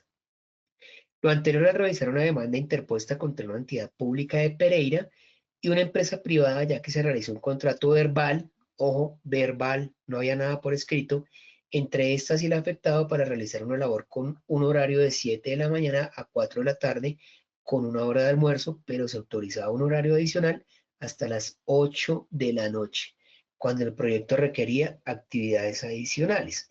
Las labores desarrolladas por una sola persona requerían para su ejecución mínimo de 2 personas por la complejidad de las tareas y la necesidad del contacto visual entre las personas que desarrollaban la actividad. Era una actividad que tenía que hacer entre dos, pero el otro sí decía, yo lo lamento, ya completé mi jornada laboral, yo me voy, pero el otro trabajador dijo, no, no hay problema, yo sí me quedo. Ante tal irregularidad se presentó un accidente en el cual perdió la vida el trabajador mientras realizaba la labor, ya que se requería una perfecta coordinación radial dada la distancia entre el sitio de ubicación del empleado y la ubicación de una máquina utilizada. Las investigaciones posteriores arrojaron que aparte de no contar con la certificación adecuada para el manejo de maquinaria, el empleado tenía fatiga laboral por exceso de trabajo, pues llevaba 2 días laborando en jornadas de más de 12 horas seguidas sin descansar. Explicaron que el empleador directo del fallecido fungía como subcontratista de la empresa principal que estaba encargada de la ejecución del contrato. Alegaron que el fallecimiento del trabajador obedeció a una actualización imprudente y confiada y que no observara los requerimientos necesarios para realizar la labor encomendada, aduciendo culpa excesiva de la víctima. Si se dan cuenta aquí la empresa, lo que dijo fue, pues yo hice lo que tenía que hacer, el problema fue, la culpa fue del trabajador. Posteriormente, la Fiscalía General de la Nación en su trabajo de campo estableció que el trabajador carecía de competencia para manipular maquinaria y que lo hacía de manera empírica. El juzgado determinó que la fatiga del trabajador sí pudo generar el daño, tal como lo afirma la ARL, ya que a la hora que se presenta el accidente se evidencia en tiempo suplementario de su jornada habitual, lo que conlleva a una extenuante jornada. Lograron precisar las investigaciones que el accidente sucedió a las 6:30 de la tarde, es decir, por encima de la jornada ordinaria, incluso extra permitida.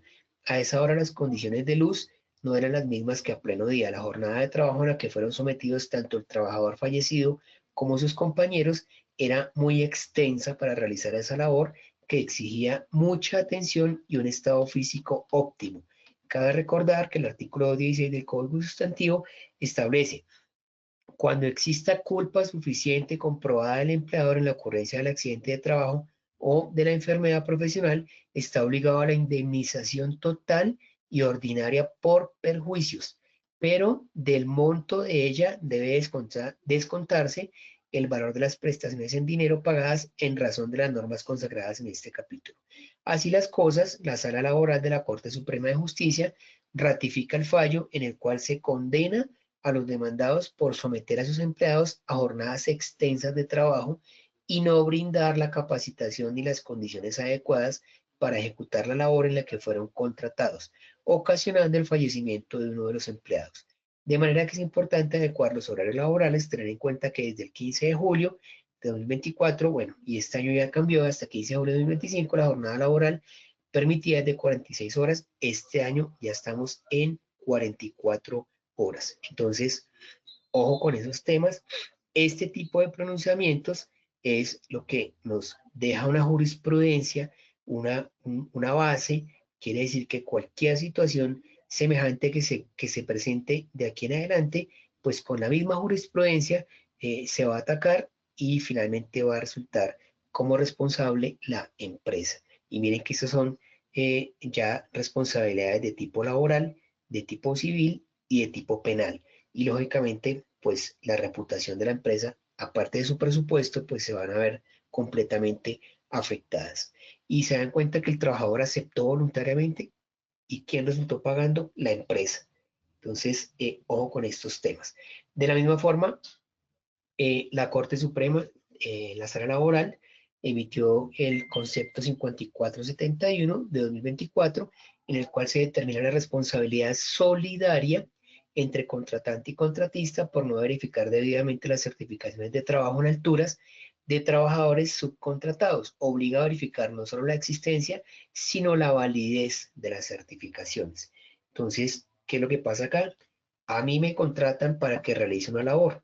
Yo digo, listo, contratamos, firmamos el contrato, pero yo digo, necesito una ayuda y yo hoy subcontrato a otra persona. Entonces, como yo lo subcontraté, yo tendría que verificar la validez de la documentación de esta persona y la idoneidad para desarrollar la labor.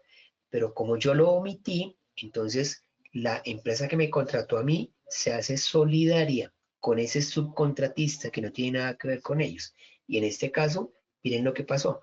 Responsabilidad solidaria. Es decir, la empresa que no tiene nada que ver con el otro subcontratista terminó pagando aquí los platos rotos debido a una situación. ¿Por qué? Pues porque esta persona que contrató al subcontratista no verificó efectivamente la validez de las certificaciones, simplemente le dijo, tráigame un certificado, lo miró y lo guardó, pero no se detuvo a revisar si la certificación tenía toda la validez del caso.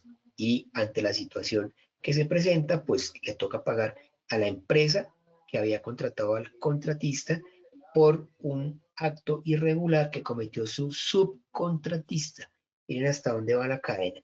También entonces, invitados para que lean esta sentencia de la sala laboral, importantísima. Miren que estos casos se pueden presentar en sus empresas, en cualquier empresa, en la empresa de un familiar, de un amigo, de un conocido, y ustedes aquí podrían aportar su granito de arena.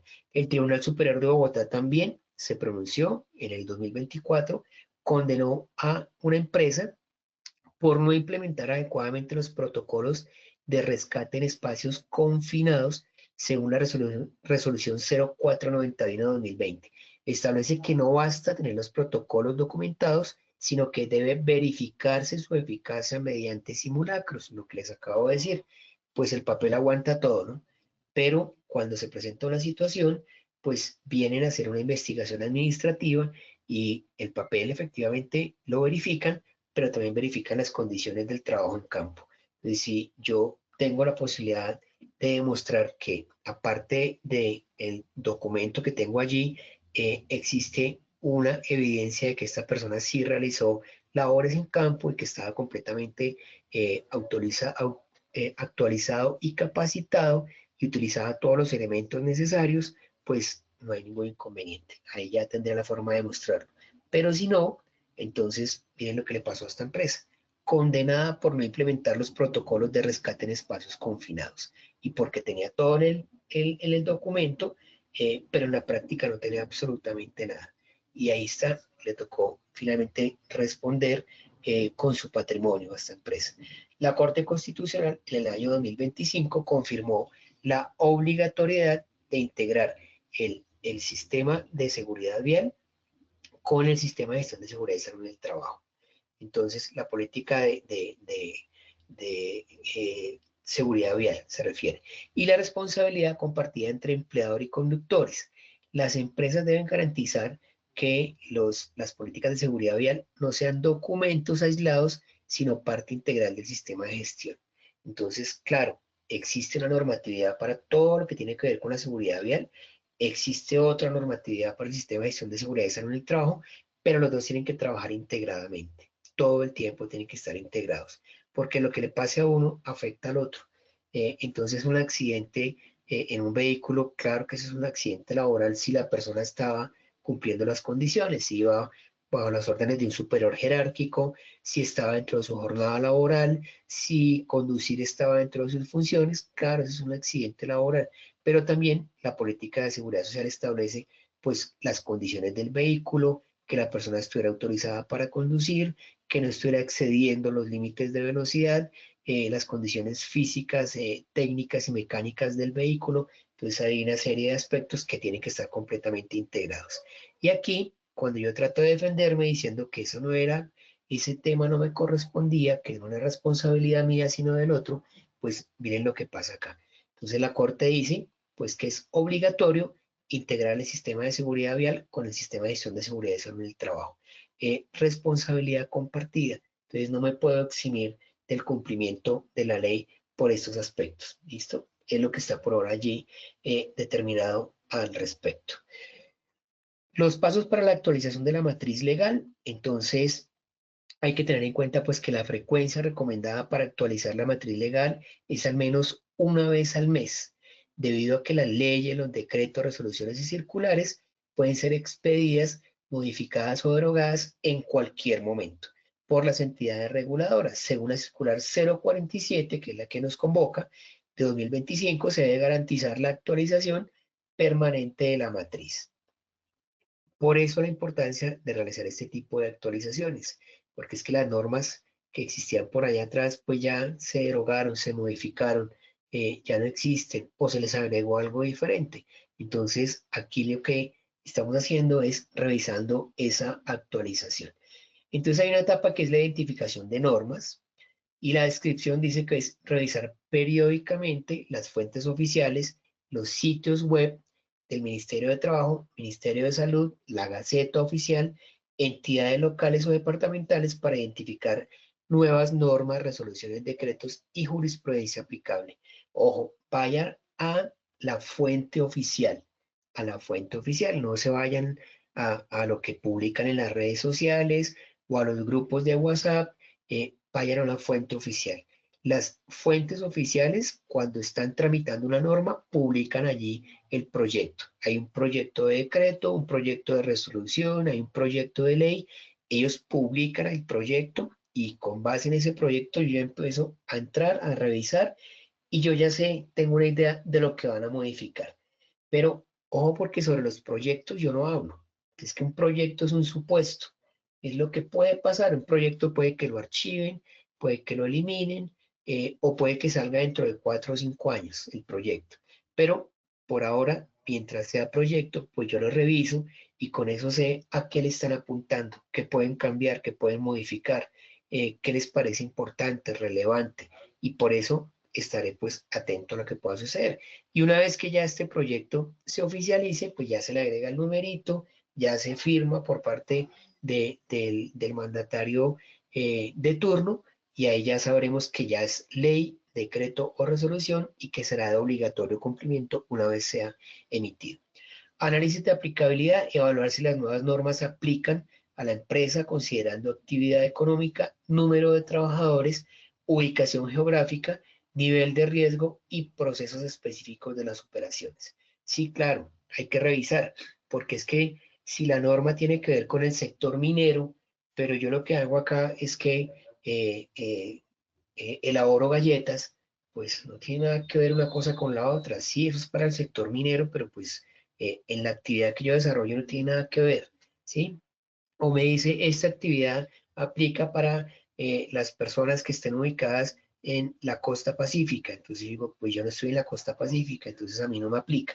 Eso es lo que tengo que entrar a revisar. Hay que ser muy puntual en esa revisión que se haga sobre estos aspectos.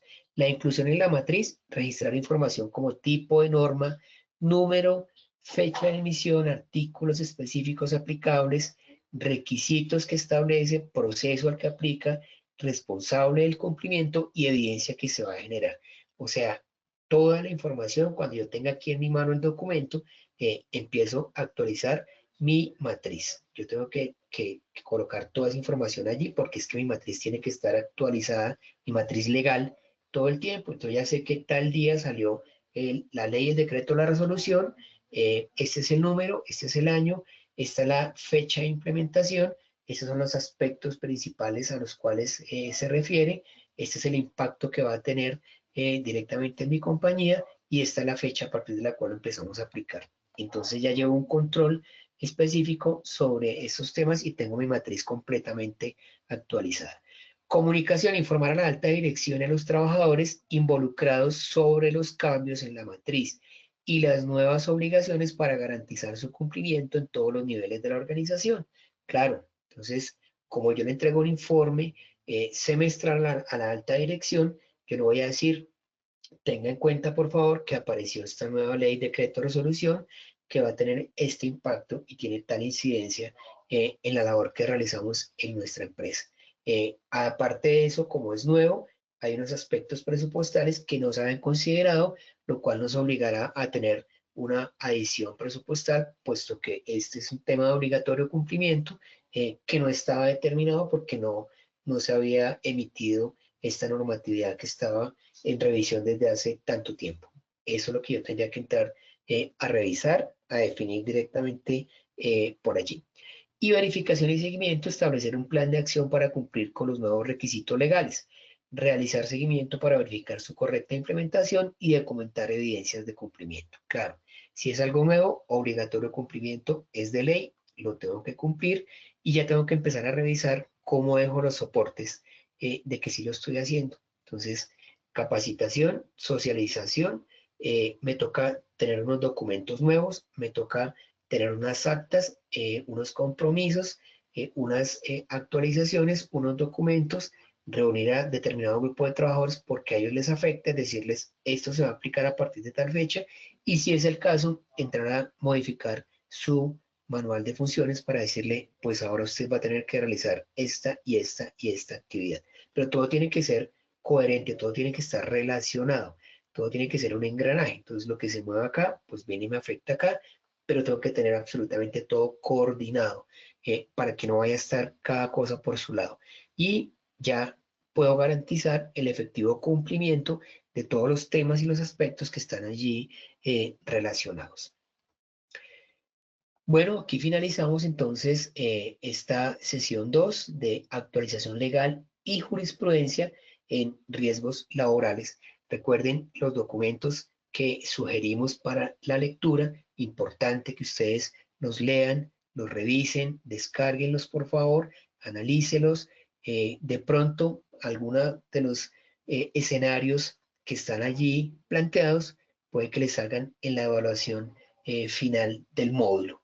Entonces, revísenlos porque les va a servir, es para su beneficio y pues también puede que les aporte allí para obtener el porcentaje mínimo que se requiere para que usted pueda pasar entonces su evaluación. Nos veremos en una próxima sesión. Gracias por su atención.